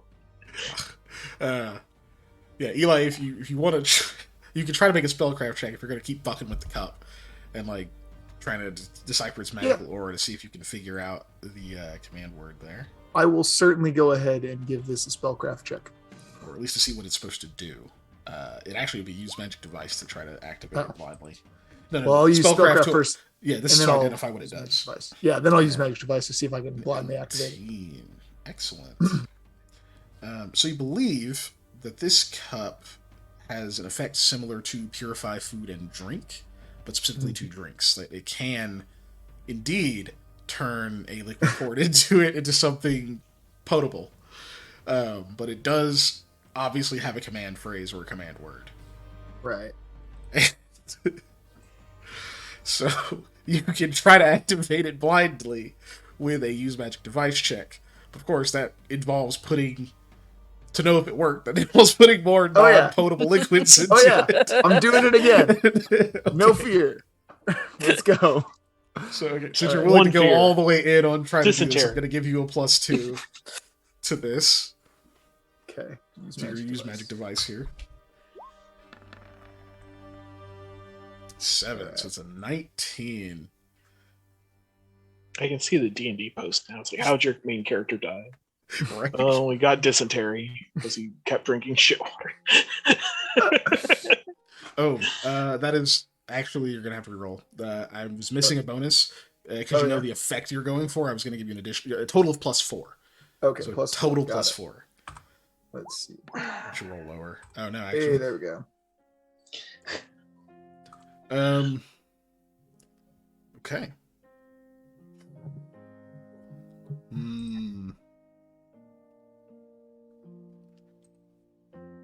Okay. So you finally figure out that, well, what you figure out is you think that it's something close to like bottoms up, but like in Ulu. But it hasn't activated every time you said it. You think it's like a certain cadence or something with the language. And as you're kind of like, you figured out that this is the phrase, but like you're not saying it right somehow, or like you said it right a couple of times, but you're not really sure what the difference is. That Lamia and the other native Ulis are able to figure out that you're supposed to say it kind of like closer to the old tongue, which he was just like saying it with a weirder accent that you don't understand. But you guys are like, oh wait, no, you say it kind of like in an archaic way. It's like when we try to speak like we're speaking in Old English and we just sound British. That like that's not how it sounded at all. But like you guys know that, oh no, you got to say it like this, which is slightly different but it effectively, if you say bottoms up, that is the command phrase. And so you yeah, it's not. Yeah, it's something. But Frost. So scoop some bullshit in there, say bottoms up, and you watch it kind of like swirl, and all the little like bits of like random bullshit in there are kind of like, they kind of like slosh out of the side of it, like the liquid kind of like swirls and like kind of laps up against the sides of the cup and like pushes all of the like debris and crap out of it, and you just have clean water left in there. Oh, that's neat. Yeah, that is neat. So after we figure all that out, I will give Sam his cup back.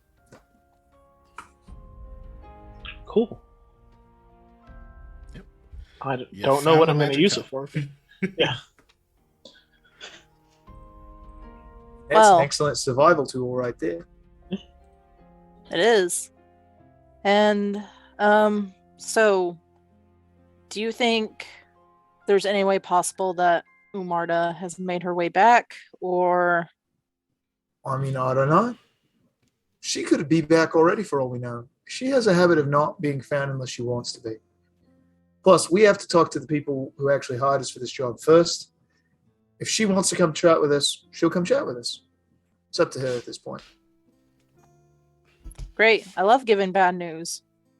It's not bad news. I mean, it is, but I think they fully expected us to just die and not come back. So they don't have to pay us, so it's not bad news for them. I guess that's a point. It's not like they're out any money. their lady at the clinic said I should get bed rest. So, do I need to go with you, or?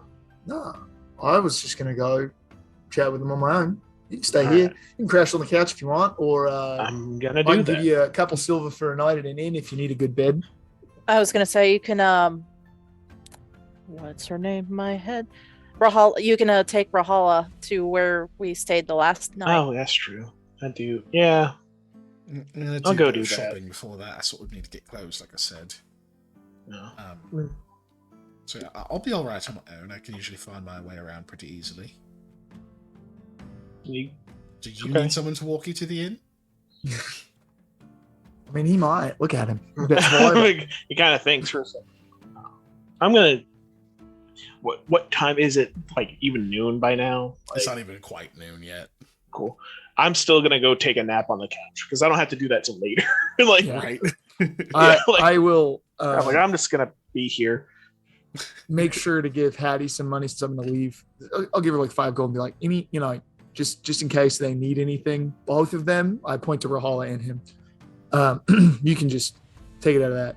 Cover them. They'll be fine. Pay for rooms. Okay. Whatever. Okay. I'll be sure to be here in case anyone needs me. Thank you, Hattie. Of course. Are you going with him? Yep. Lamia like basically grown her way up. I think you can just stay here. I've got this. It's just talking to a bunch of rich folks. It's not like I need a bodyguard. Yeah, but Rich weren't they kind folks of who might dicks? get annoyed. I mean, so everybody's kind of dicks They sometimes. might be less of dicks if you have a muscly person with a lot of scars with you. Or there might be more. Some people get threatened and Maybe. intimidated. That's true. I don't know. My point is, I've got this. Okay. We can just stay here and eat pastries. We don't need him. Yeah, I take like 2 in my hands, like as I'm walking, I just kind of like grab 2 and just like slide them into my like robe pockets or whatever. So, then I stop and I turn around. Rahala, didn't you say you need a tailor? I heard that. I swear when I was in Maya's room. I did. I like out of the hidden pocket pull out the card for the tailor who makes my suit. They make great clothes. Fantastic. All right, I'll see you all later. I'll be back in a bit. Hopefully looking much better than I do now. Yeah. Do you want any company? She like starts to sweep out of the door and says, if you want to do something, sure. Okay. But you don't have to. Lamia's You do already look up, so she awfully stretches her tired. arms I guess out. we're and just- going. Yep. So you guys head out. Sam just does like the Family Guy, like just fall into pile of limbs on couch. And I'll just take the cloak, the wax cloak I have, and it's just over face. It's like, took the helmet off. Yep. While Hattie is there, she seems to start like kind of tidying up the front office and such, and she's just kind of humming some cheerful Ulu songs. And as you guys head out, we'll go to what time is it? Okay, let's make sure we get this handled. So we'll stick with Eli for now. Eli, you head over to the Vibrat Manor, and you get to the doorman. He recognizes you, and he lets you in. You go through that little hallway into the foyer, and you can hear, as you approach, some raised voices, and you just hear, panic, they don't know where your daughter is. I am not her keeper. And you hear him say, I know you don't know where she is, but your boys, I know what they've been doing, sending poor fools to their deaths. I did not make this rule. I did not make this quest for my favor to have horny teenagers going out getting themselves skewered. Kind of walking in. You like go all the way into the foyer. Oh yeah, I walk in and like almost like do the like knock on the door frame thing where I'm just like, I am that fool, but I don't say that out loud. I just kind of like wave. So you kind of knock and they both stop, and you see kind of an older, he's got like like a streak, a couple streaks of like gray and like slicked back black hair, very well dressed in like just like crimson, black, so like navy fineries. See the man you're pretty sure is hopefully not as loud as that. Everything's fine. I just knocked something over. The man you're pretty sure is Vibrat Senior. He looks like he definitely has the look of a man who was like very in shape when he was younger, and he's aged obviously, but he definitely has the build of a soldier. He has like the stature is very straight backed, and he does have a cane kind of in front of him, and he just gives you this curious look as you walk through, and kind of a few steps away from him is almost his polar opposite, a bit hunched. Obviously also Vishkanya, has like the burnished gold eyes and everything, but this like shaggy kind of red, like dark reddish colored hair, like a few different scars on his face. He's kind of got this big like fur like cloak on his back. He's also leaning on a cane, just like kind of like to one side with one hand, and it's much more gnarled and very black. It looks like kind of like almost like it's been scorched. He's leaning on that pretty heavily. He's kind of hunched a little bit. And you can see one of his eyes is like very cloudy. But as you walk in, he does straighten a little bit and turn to you, kind of like, who the fuck is this? Sort of like this, like kind of slightly defensive sort of expression that like someone just kind of walked up next to him out of nowhere while he was kind of in the middle of being kind of vehement.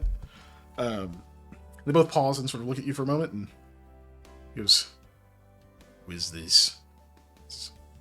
"Ah, that must be Eli." Right, Eli. the most recent fool who was sent to his death to retrieve the sword, of course. Of course. It's good that you are alive. I hope that the others who were presumably with you made it. Yeah, sitting in my office right now. This is getting a little crowded. Look, I think we both know. He turns back to Tanict. I think we both know that Umarda can take care of herself. She is every bit as good a hunter and survivalist as her mother was. There's a reason she's so favored in the city. That my boys are being idiots head over heels for her. She's capable. I don't think you have anything to worry about. I am a father.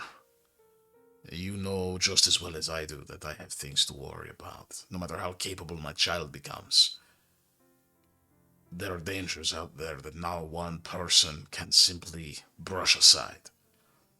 Whatever it is that your sons are doing, and he raises his voice when he says that, and when you kind of look, you can see kind of upstairs, you can see all of the sons are standing up there.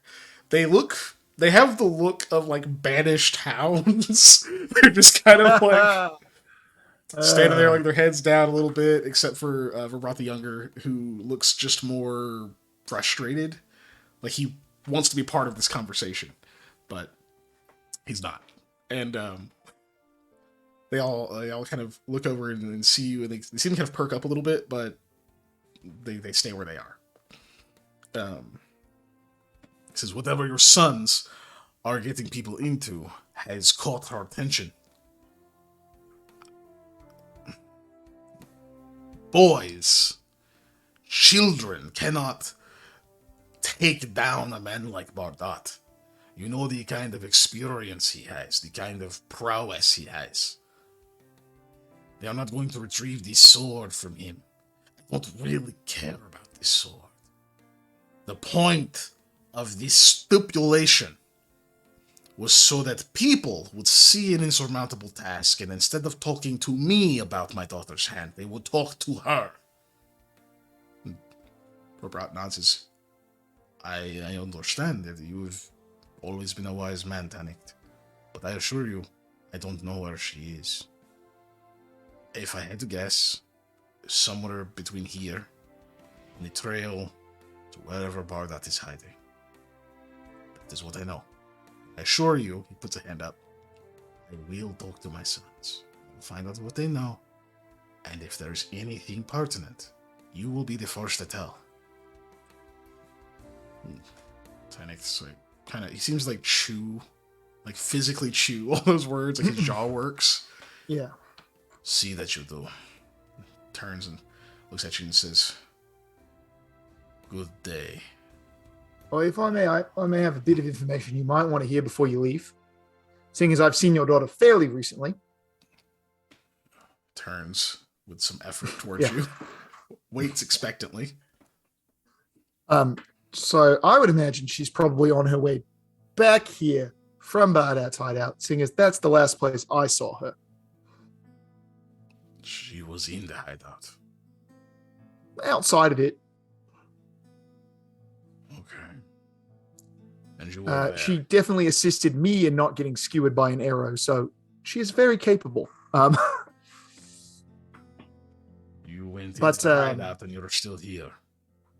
Yeah, it was it got kind of ransacked by a whole bunch of storm wardens.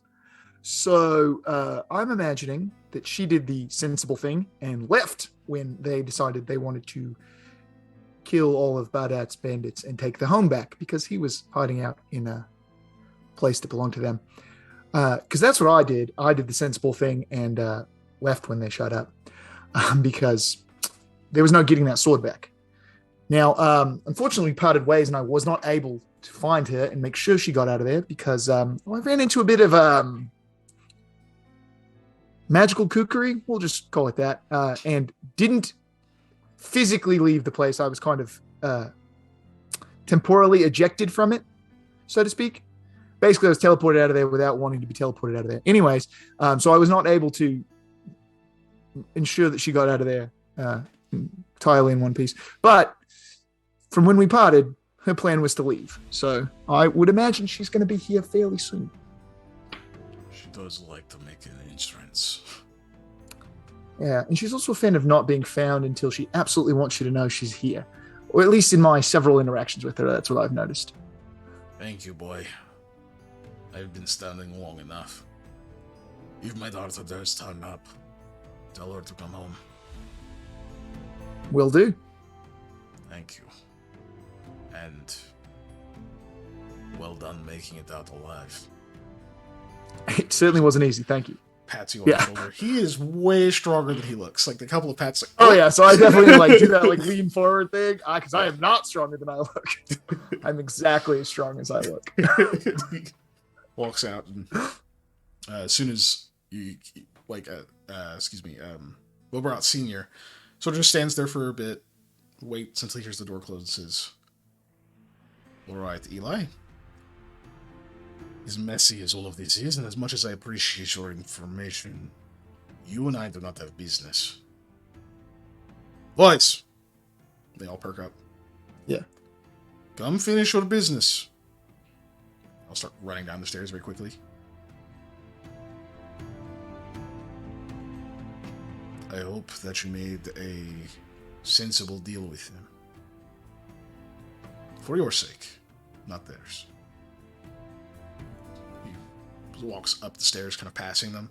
You see he kind of gives a look to Vibrat the Younger, who pointedly does not face him. It just like keeps looking ahead and just like descends all the way down the stairs. And as they all sort of like approach, he gets to the front of you and says, "Mr. Eli, good to see you again. In good health, I take it. You seem to have gotten out in one piece." I do that like a gesture to myself kind of thing where I'm like, no worse for wear. Yeah, I just came to inform you that I was not able to retrieve your request and bring the sword to you. It kind of got misplaced in a bit of a hullabaloo with some of the locals and Bardat's crew, and I unfortunately do not know the whereabouts of the sword. Yeah, you said Bardat was chased from the hideout. Yeah. He's gone, so now the sword is presumably also gone. Either he has it, or the Storm Wardens have it, or possibly Umada swept in there to get it while they were all busy fighting each other, or some bandit just, took it and decided to leave. No one myself or my employee has it or was able to ascertain its final whereabouts. He glances back. And, I see. Are you done with the job, or is this something you would consider trying again? At least to see if the sword is there. I'm going to go with we're probably done because it's not there. I mean, if it's there, somebody has it, and I'm not going to be able to track it. If we hear about it, like if the location of the sword becomes known to you or anyone else, you can let me know. We can set up a time to retrieve it or something like that again. But unfortunately, I have no way of accurately tracking or obtaining that item. Of course. Well, you have your health, and I suppose that is all we can ask at this point. With no sword, I think it would be bad business practice to pay you. I'm not expecting you to pay me for an item I didn't retrieve. I do have a list of expenses, though. It's not much. It barely comes out to 20 gold. It's just expenses incurred over the course of, and that's it.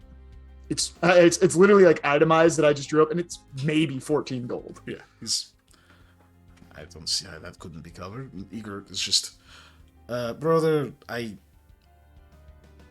think they went through enough. We should. We're going to, think of how that looks. I know he didn't complete the job successfully, but I mean, you made it into Bardad's hideout. Yeah, you can confirm the sword was there. You located it. I feel like that's worth something. Brother says, it's true, though we had already gotten that information that the sword is there. Really didn't. This is not a good conversation to front of a client, but I think we can agree that we can cover the expenses for sure. Yeah, I kind of hold my hand up to forestalling the argument. Listen, I'm not asking for anything other than these expenses. You've agreed to cover them. That's perfectly all right. I appreciate it. The one thing I do ask is that you at least, if people inquire about my services, explain that I was quick, courteous, and even though I was unable to complete the task, brought all of the information to you, so that further down the line, other people will still consider using my services, and that I was discreet. I suppose I could do that. Also ask them to like, comment, and subscribe. Yeah, sorry. Yeah, there you go. Like, comment, subscribe, ring the bell, all that good stuff, I could do that, though that would require me telling people I hired you. So maybe I'll say that I heard that you were these things. That's from a good source. I'm not saying you have to say that you specifically hired me, but that you've had experience with me, or that people have, and share basically a positive review of my services. Sure. Even if it is secondhand. And of course, you will keep it to yourself to maintain this discretion, at least where you can, about who it was that hired you. Obviously, he had emotions up the stairs toward his dad. Yeah. You don't see it anymore. Yeah. No, I was going to say, unfortunately, I wouldn't have said anything in front of those two if they hadn't already known. But since they obviously knew. But no one else knows that you all hired me, except for my employees, of course, because they were brought in on the job. And you met them when we were all here. Other than that, nobody knows about this. Door opens behind you. Yeah. Oh, you expecting more guests? No. Oh, shit. Gamardo walks up next to you. Yep. Well, I guess I was. I look over. Pleased to see you made it. She, holding the sheathed sword, kind of pushes it against your chest and says, I found something interesting. I think you were looking for it. I was. Huh. Cheers. She's just beaming, Vilperot Sr. Yeah. Funny what you can find when you look around a bit. Use your brain. Marta, I wasn't expecting guests, and she just holds up her hand and says, I remember you needed that. You're welcome. That is in payment for the favor you've done me. You, she smiles at Senior. I don't even have words for you. Do you know how many people got hurt? I have no idea what you're talking about. See that he is paid. Turns and walks out. Also, as she's leaving, I just am like, thank you. Also, your father was looking for you, like just over my shoulder. Of course he was. Just thought I'd pass it on. You're kind of like shifting in place, looks very pale. Yeah. So you're just. I thought you were discreet. I was. She was already there. I didn't tell her to be there. Then what is this interaction? She was there. We both were trying to get the sword at the same time. I saved her. She saved me. I didn't tell her why I was getting it. All right, roll bluff check. Do good this time. Who knows? Hold on. I didn't tell her why I was getting it. She already knew. Yeah, he was very deceptive. But you are, you are. Yeah, so the you're lie is lying. believable. Well, yeah, I'm saying hold on because I gotta check for modifiers. He doesn't want to believe you. The lie is believable, however. Let's see.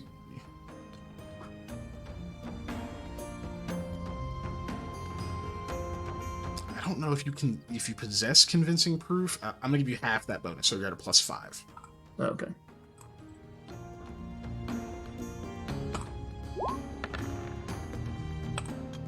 Nice. Solid 10.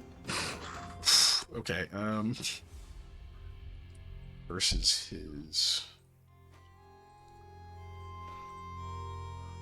his much better sense motive. It's all a 10. I rolled a 10. Yeah. Yeah, he rolled a 10, then +5 with. Okay. My already existing bonus of +5. That's what I was checking. Yeah.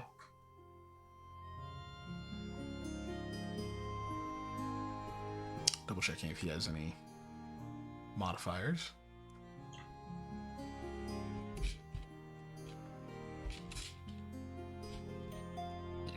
Oops, excuse me.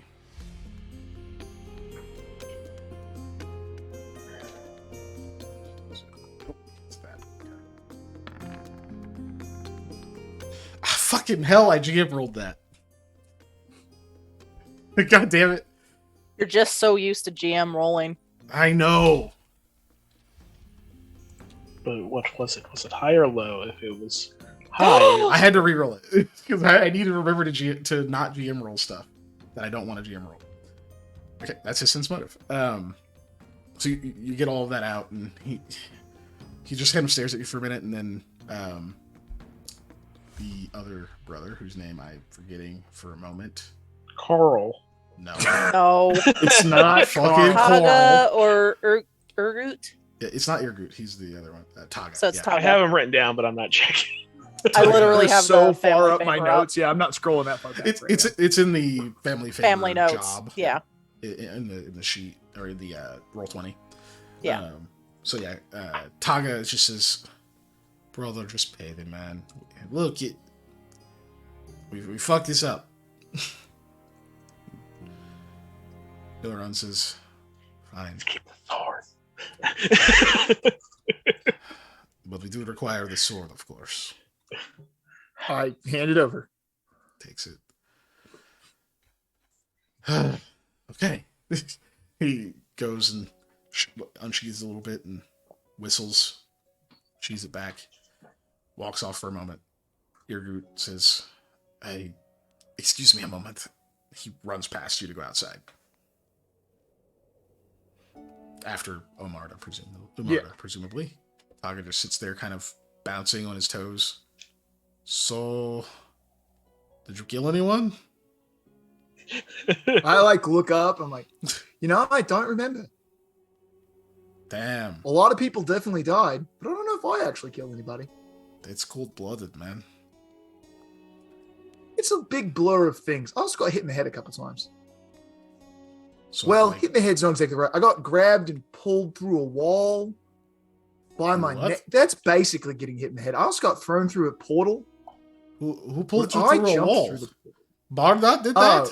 There was a thing in the toilet, and it was really creepy, and it tried to pull me into a wall. It was terrible. Yeah, that had nothing to do with the sword. That just happened. No, that really happened. I was like, that really did happen. Yeah, of course. When you go to the bathroom and you see a crack in the wall, don't examine it. Don't look at it. Just ignore it. It's fine. Leave it alone. What happens if I examine it?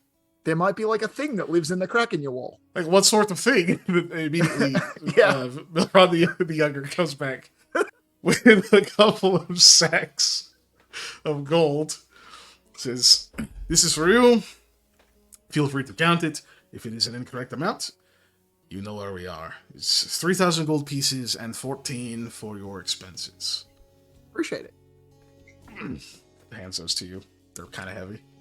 I'm gonna need a cot. Yeah, like my first thought is like, I'm not getting these all the way back to my office. It's like I'm gonna need help carrying these. I'll send a servant with you. I appreciate that. I should have brought someone. Yeah, of course. You're dismissed. He turns and walks away. I very much do the like nod and kind of like half bow and walk off. As you're leaving and as the door's closing, the kind of doorman just sort of bows to you. Put it towards you, just like, fucking piece of shit. The door closes. As you're leaving, you see Igorut is basically prostrating himself in the middle of the street. It's still raining, like, and they're not under. He's like not underneath one of the like awning things. Like Amarta is standing underneath one, not getting rained on. He's like in the rain, apologizing. Saying, I really shouldn't have been a part of that. I'm so sorry. And she like looks at you go by and just kind of motions you to keep going. I just smile and wave. I mean, I wave. I do the attempt to wave. I'm carrying heavy things. I do the like weird elbow waggle. You're trying to wave at somebody, but your hands are full. Runs over after you and like grabs one of them. Says, "I'll help you to your residence, sir." Kind of runs with you. Like pulls his coat up over his head. I'm just jauntily chatting with the servant. By the way we get past them, I'm just like asking him silly questions or whatever. Do you have family? You know, like the normal stuff that you just randomly ask people that you're forced into dealing with for no reason. You see her kind of kneel down and start to stand Igor up as you're going past.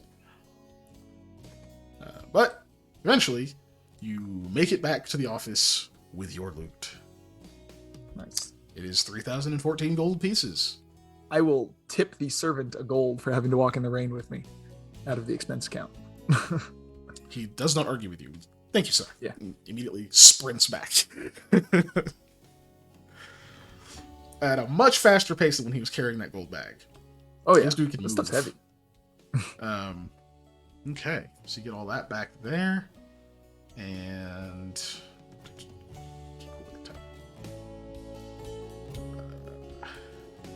okay. So... Lamia. I just want to say I loudly drop the gold on the floor, by the way. Just like when I come in, I just... Money's here. Yeah, just very much like that. So yeah, Lamia, you are with Hayethe. Yep. Going to Eli's tailor. Eli, who is your tailor? My tailor is gonna be a oh my gosh, what is the word I want for this person? Vishkanya. There we go. Good Lord. Is a Vishkanya man who's just one of those. He's very much like has the little glasses on his nose to like that are magnifiers, literally, because it's like, you know, one of those where he's been doing tailoring for so long. He didn't need those, but now that he's old, he needs like magnifiers. But he doesn't need bifocal because he just needs the magnifiers. So he has this. He's like rake thin kind of guy who's also just very sharply dressed, thinning hair, and super long, nimble fingers, and he's one of those guys who, when you look at him, you're like, all right, either that guy is a criminal mastermind or he is a high-level artisan, and I'm not sure which. Fair enough. But yeah. Okay. Let's figure out his name. Yeah. That's fine. Let me say, I can just give you a name if you want, but he operates out of a shop with his kids. I'm going to say that too. Yeah. I was going to say. It's his shop and kids work for him. And his kids work for him, probably. I was gonna say, it was family shop, you know, kids work for him, just like most things.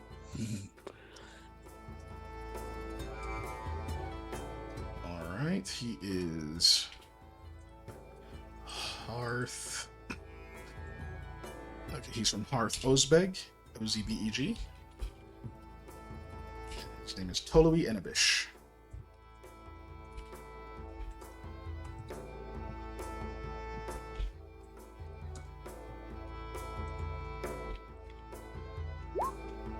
Thank you.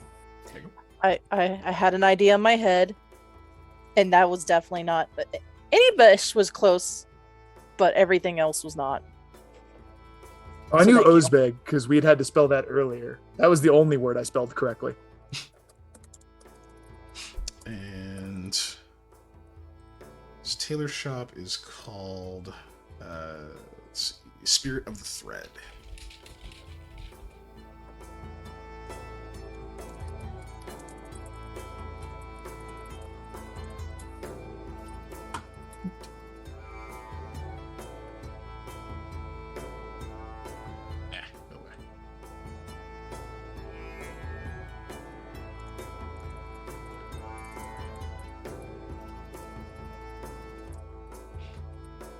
Okay. So you guys arrive there. You find this kind of squat, unassuming building from the outside, though it is very well maintained outside. Not big. So, oh gosh, I realized I never described that, even though I put it in the blurb for Saigon. The larger buildings in Saigon all have a lot of artwork on them. Most of the buildings are stone, but they have like wood panels that tend to get like changed out eventually to kind of help prevent some of the erosion and such on the stone from all the rain and whatnot.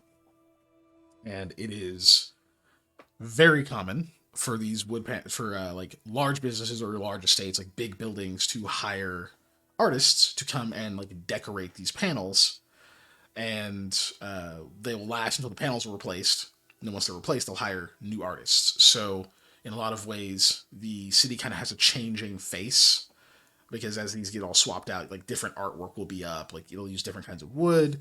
The kind of appearance overall, and sometimes the theme of the art will change over time. So it kind of, you get a different look at it if you're like a tourist every time you visit or you come through there.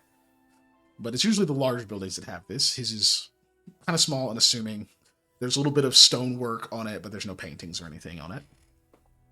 And when you walk inside, you are immediately greeted to this like very warm air, this kind of scent of like maybe like cinnamon, some like roast nuts, something that's being like, or some kind of wood or something that's being like very like smoked, almost like an incense, gently somewhere in the shop, just to give off this very pleasing aroma. But it doesn't have that like cloying, like actual smoke hitting you like some incense can have.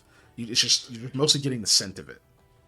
And you can see like a few different little like stalls and things for changing. It's not a very big shop.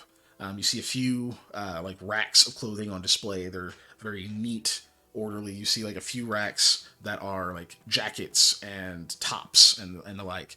There are like some accessories that are kind of hanging up, which are the waxed cloaks, a few ponchos that you think your family designed. Yeah.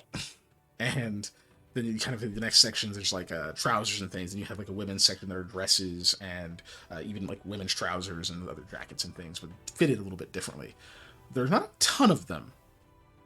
There's only like a few pieces each. There's like a couple of the same ones that may seem like they might be like very simple, very popular. But it all seems like this is mostly stuff for display. And the man that greets you, as was described by Dave, is very like rail thin, older Vishkanya man. Not a whole lot of hair kind of on top here. What is very well kempt, kind of pulled back into a very small ponytail at the back of his head. You see like the little magnifiers are kind of pulled up above his brows. He's wearing a very finely tailored suit, rivaled only by Eli himself. And he wears it very well. It seems like not a second skin, but it is clearly tailored exactly to him. It doesn't like rumple or anything like that across his form. It looks immaculate. But he's wearing these very nice little black gloves, and he's not stooped. He isn't standing like quite completely straight. Doesn't have that soldier's bearing that someone like Verbrat Senior has. But he does have this kind of almost regal air about him when he Steps forward to greet you. Says, "Oh, welcome to the Spirit of the Thread. I see there's two of you, desperately in need of my expertise. Welcome. There's seats here. Who would like to be fitted first? We do only custom clothing." Oh, I'm not here to get Rahul's clothing bouncing. myself. That would be me then. No, are you sure? You seem to maybe have money. not today. Are you certain though? Like, what if it's really nice? You've ever had tailored clothing before? I've had She'll that go after me over there. Very well. So come with me. I will take your measurements, and you can tell me as we do this what sort of style you would like. I'm very exacting, so I may have some questions for you. I'm not angry. I'm just focused. So do take that into account. As he's kind of like leading her, she says, "Okay, so I was thinking something. I like black. I really wanted something in black." And as she's kind of walking to the back, she's like talking very excitedly. You see, he's like listening. He takes a few measurements. He's kind of walking around her. He doesn't seem like he's writing anything down. He kind of occasionally like pulls back his like the cuff of his hand and like compares something, like a few fingers, nods to himself, takes these different little measurements and such, like all the way across as she's speaking. You see him ask a couple of questions, and then he kind of like nods to himself as she's like answering very excitedly. And he says, "Okay, this can all be done. That would be a very simple fit. I've not made that particular style before, but I have seen many drawings up of it. Should be quite simple. May take a couple of days. I want to make sure it is good. This is quality custom work. It is not necessarily cheap. So for this entire outfit you requested, that will be 20 gold pieces. In 2 days. I can have that in 2 days. If it is outside... No, Lamia, I can have it in 2 days, for sure. Lamia will take 5 gold out of her backpack. I can have it in 2 days. And puts it in her hand. She's like, pulls her hands away. That's for your outfit. Like I said, I wasn't here for an outfit today. And like I said, you're going after me. Treat yourself. Look, you just had a harrowing experience. Trust me, this is therapeutic. Rahala, I'm genuinely not in the mood right now. So please let him take your measurements. Okay, I will let him take my measurements if he is fine with that. But meanwhile, please take this 5 gold so you can afford your dress. I will take care of the 5. I really appreciate your 15. I need to continue to be able to take care of myself at least a bit. Okay, let me earn that part. This is about boundaries, yes. You don't want an outfit today. I don't want your 5 gold. I'm sorry, sir. She said, what were you saying before I had cut off with the gold? He had just nodded to say like he would take the measurements. He's just waiting very patiently. Okay. Lamia will step back. Thank you. And she walks up. She says, should I be back? Is it, yes, tomorrow. I'll come in just for a quick fitting of a few things. I'll have some done. And then on the second day, just finish your payment and the outfit will be yours. Just kind of bounces. Okay. Now I wait for you. So he goes and he starts taking measurements. Says, so it seems like you've never been fitted for custom tailored clothing before? Mostly hand-me-downs? Yeah, mostly hand-me-downs and armor.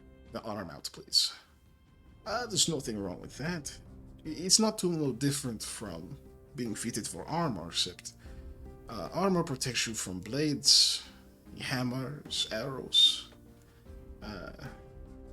Fashionable clothing protects you from monotony, protects your image, both in your mind and in appearance. There is more power in confidence than some people realize. He keeps going. Says, you have a very strong frame. it's probably, if you keep getting stronger, going to be difficult for you to find clothes. So perhaps seek a different line of work, or you will have to keep getting more muscles, and then what will you wear? He keeps going. He's obviously joking with you as he says that. The laughing is actually in character then. But he kind of gets all the way through and says, all right, well, if you ever decide that you want something very comfortable that is made exactly for you, do come and see me. I don't forget numbers. It's a gift. That's a great gift. Mr. Eli was the one who recommended us to you, so I'm sure I will find out something. What? He said, of course he was. Oh, okay. He's a good customer. He's a strange fellow, but good boy. He's a good kid. Good. You work for him. I'll be sure to. For now, yeah. He looks over at Rahala for a moment, then back to you, like asking the same question. Does she also work for him? She doesn't currently. Well, if you decide that you want my services, I will gladly offer a discount as your friend of Eli. Thank you. But I hope you have a wonderful day. You as well. Do stay dry.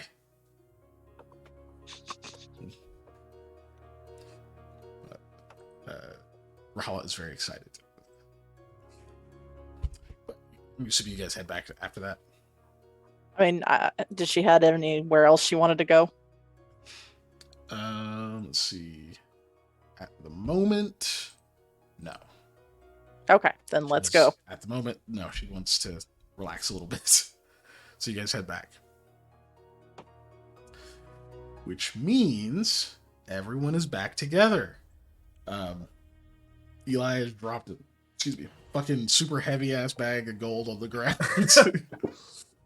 So, and Hattie, who's in there, who was kind of tidying up and eating pastries and kind of chit chatting to Sam. As soon as you drop the bag of gold, is just like, holy shit! Sam, look how much money that is. You'll never guess who I ran into. And I'm just like pulling cloak off face. She's like trying to help you with it, but is like doing the opposite of what you're doing on accident. So just like this weird loop of the cloak not coming off your face. Like, no, hold on, let me do it. You're too tired. I don't. Eventually, how the heck did you get the gold? Well, funny story. So I was explaining to them not all, the short version of why we weren't able to retrieve the sword when you'll never guess who showed up. Umada, carrying what? The sword. And who did she hand it to? Me. So yeah, they paid me. They weren't happy about it, but we got our money. Which brother did you give it to? Oh, I mean, it doesn't matter. She made them all look very silly. And they were all three standing there. So they decided to pay me. And the youngest, he ran after her after she had already admonished them as a group. But specifically, very much I was about to say the younger, but the oldest brother. But, the oldest younger. Yeah, the oldest younger. Anyways, so she very much didn't seem thrilled with his idea. Anyways, as she left, the youngest brother followed her out and was apologizing. It seemed like things were going well when I left. Hopefully for him anyways. But the other two, definitely not happy. But I was able to at least convince them too that we didn't breach our contract in any way, got fully paid, and even got 14 extra gold for expenses. We're going to have to count this, by the way. It's going to take a minute. And then we'll get everybody sorted and paid. I look at Rahala, and Rahala, I expect you to take at least a small portion of this since you assisted our escape. I'm not going to pay you as much as I pay them, but I will at least give you a consulting fee. Wouldn't you pay it? I'll take it. Part of why we got out of there. I'll take it. Most of you happy to not be there, but certainly. Oh, of course, but without your assistance, we probably wouldn't have been able to escape like we did. So I feel that you deserve a portion of the money. One of you is gonna have to really tell me what you actually do here at some point. But we can count and rest and all that first. It's a shitload of money. It's quite a lot of money, yes. That is so many pastries. Enough to fill this entire building and then have plenty left over. And it will pay for all the dental work we would need if we ate that many pastries. Yes. Pay to replace your teeth. I thought we had agreed to give Umarda the sword. Right. She gave me the sword. I don't think you understand the interaction that happened there. So she handed me the sword, told them to pay me. They knew she's not going to marry them for giving the sword or whatever. Also, I spoke with her dad. Interesting chap. Way stronger than he looks. And the whole bit about getting the sword was not actually to get somebody to marry his daughter, but was to convince people to not do the stupid thing to try and marry her and instead go talk to her. I think they've got it all sorted out. Trust me on that one. And if not, then we just, wreck a wedding. It won't be the first one of those I've done. So you're All right, that sounds like a very specific story, but okay. I guess I'll trust you for now. That really sheds some light on it. I kind of zoned out, but it sounds like it went well. It went significantly better than I expected. So she gave you the sword so that we would get paid. Yep. So that you could complete the job. And you said the dad did not want the sword, really? Nah. Not from the way he explained it. So the sword that we were, almost dying to get, he didn't really want it. So we can, blame everything on Vorbrat's sons? Yes. Entirely. He definitely, Umada's father definitely seemed to blame them for a lot of this, and she was very not happy about all of the damages incurred in the attempt to obtain the sword that they, put out there. Basically, Vibrat's senior, not happy with his kids. Umada, not happy with the Vibrat sons. Umada's father, not happy with the Vibrat sons. Us, paid by them not happy with us because they had to pay us. And then everybody else is mad at them. So everyone is mad at them, and they are mad at us, but fuck them, because no one likes them now. Right, I think they're more mad at the situation than they are actually at us in general, because we didn't breach the contract, we did exactly what they requested. They were definitely going to be mad at each other. So that makes sense. Okay then. I guess tonight drinks are on me. I'd say drinks are on the Vibrats. I got them to pay us way more expenses than we actually spent. They didn't even look at my itemized receipt. One of the items just said item on it.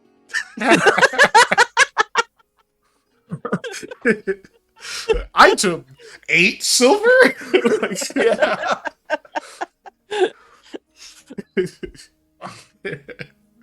I wrote that after we got back here, quickly before I walked over there. I didn't even remember all the stuff we needed. I definitely need to keep better track of what we grapes. How much are grapes? 4 gold. I don't know what a grape is. It's probably a magical component. I can sell that.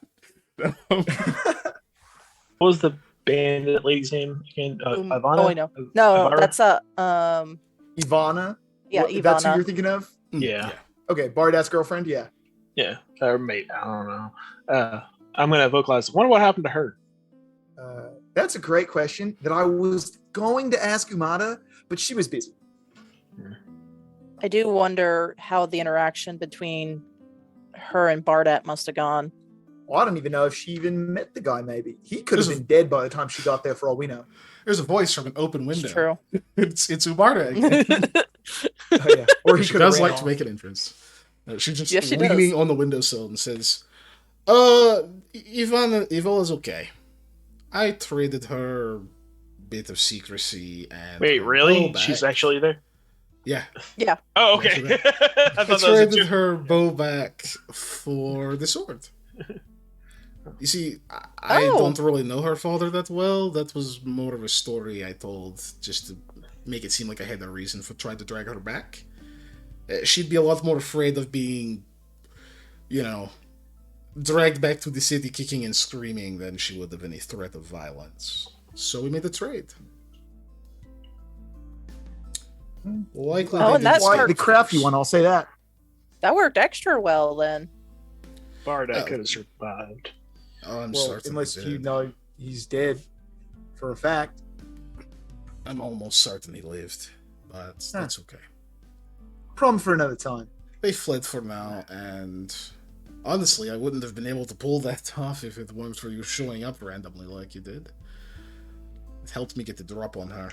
So I figured you deserve the reward. Well, I certainly appreciate it. I mean, you definitely helped us out quite a bit. It's true. And as far as my father's sword goes, it's a lot easier to get back from the Vobrats than it would be from Bardat. So if he really wants it, he can get it. Well, if you want to hire somebody to go get it. I was going to say, I have no doubt that your father is more than capable of retrieving that sword from those. I was going to say kids, but that's kind of giving them the benefit of the doubt that I don't necessarily think they deserve. Anyways, those young men, because I've met him once. So, yeah, I think that's enough to convince me he can handle himself. It's difficult to realize by meeting the two out of my father and theirs which one is the water hero. But, no, I stopped by mostly to say thank you. And if you ever need anything, well, me and my father are in the Heath, and we owe you. We'll certainly be around. If you want, we're going to go out for drinks. You can join us, or if you've got your other things.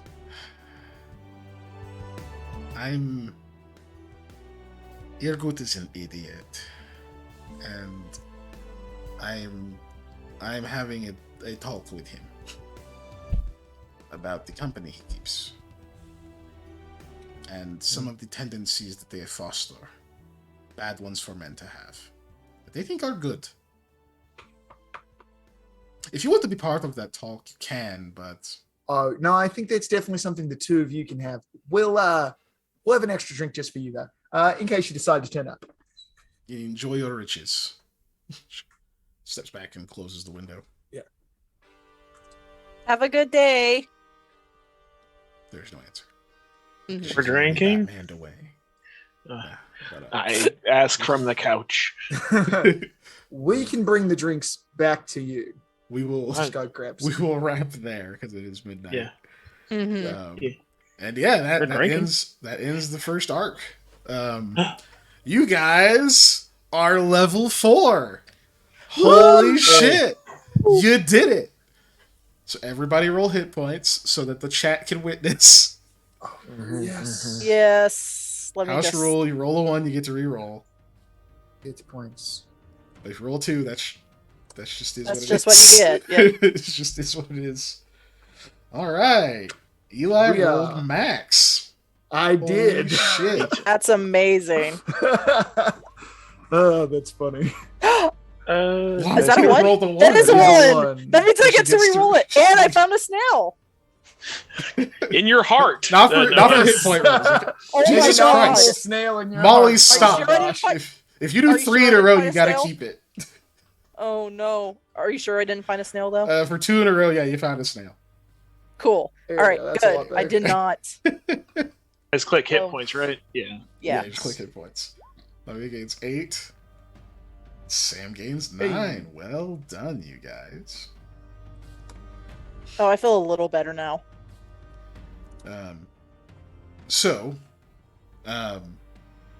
We'll probably pass like a few days just so that we can say you guys are like fully healed and rested and everything. Mm-hmm. I'll give you a brief recap. We'll pass maybe a week. We'll say a week passes between this and our next session.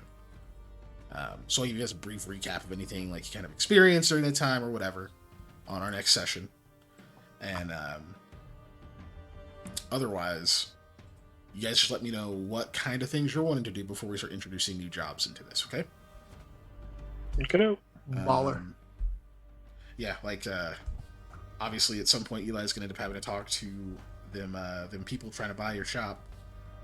Yep. I know Lamia is going to do some training with Hattie, try to like get her practiced up and actually able to like kind of handle herself a little bit better. And then I don't know what Sam's doing, but Sam's got some options. And obviously, so you guys aren't under any strict time limit right now or anything. So if you want to, like Lamia, if you were like, hey, I want to go back home for a little while and see my parents, you can do that. There's no like, nope, you gotta stay here and do this. Like they'll just have to wait for you to come back, you know. No, I mean with the letter I'm writing, I don't want to immediately go back. You know, but what I'm saying is like you can do that kind of thing if you want to like travel a little bit or go and like you can take people with you, whatever. Like, Sam, you've got those remnants of the little guardian squirrel. Not sure what you want to do with that. Get some stuff that you can do. But just let me know. You guys, we'll talk about it in next session also, like kind of a brief overview of what you guys are wanting to do.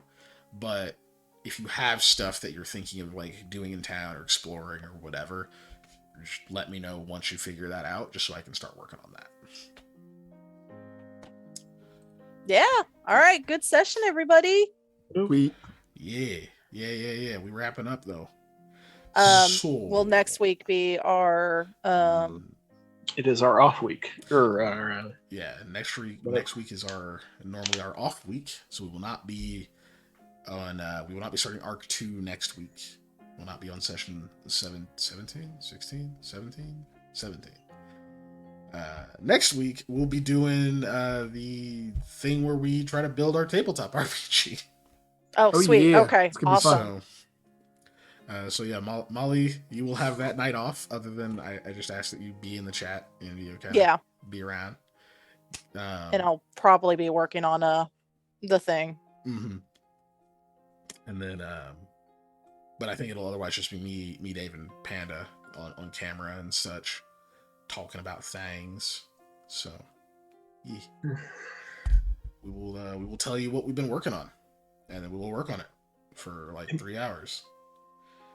And then if that's entertaining in the least, then I guess we'll put it up on YouTube. Right.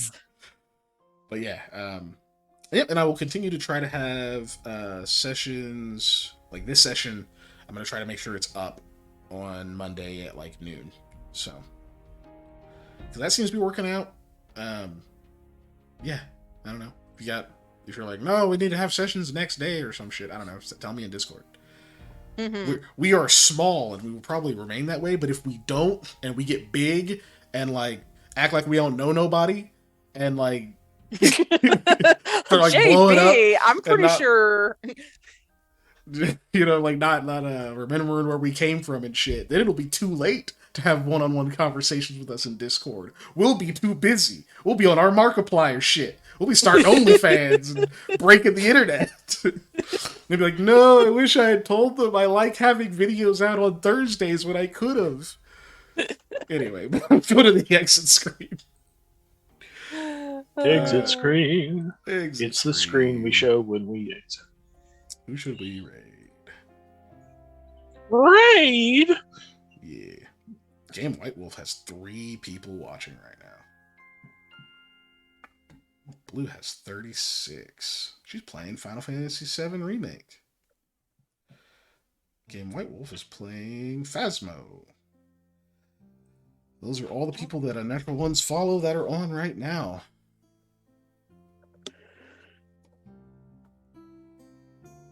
You guys haven't got anybody? Okay. We should raid Sasha Grade. Boy! It's in my recommended channels. The fuck? Sasha Grade. Gray. She's a porn star, or former porn star. Oh, okay. Well, good for her. God of War. Double good for her. It's a good game. It's a good game. Oh my god. It just made me think of the shit that I've literally... if anybody is in the chat that is playing God of War, has played God of War Ragnarok...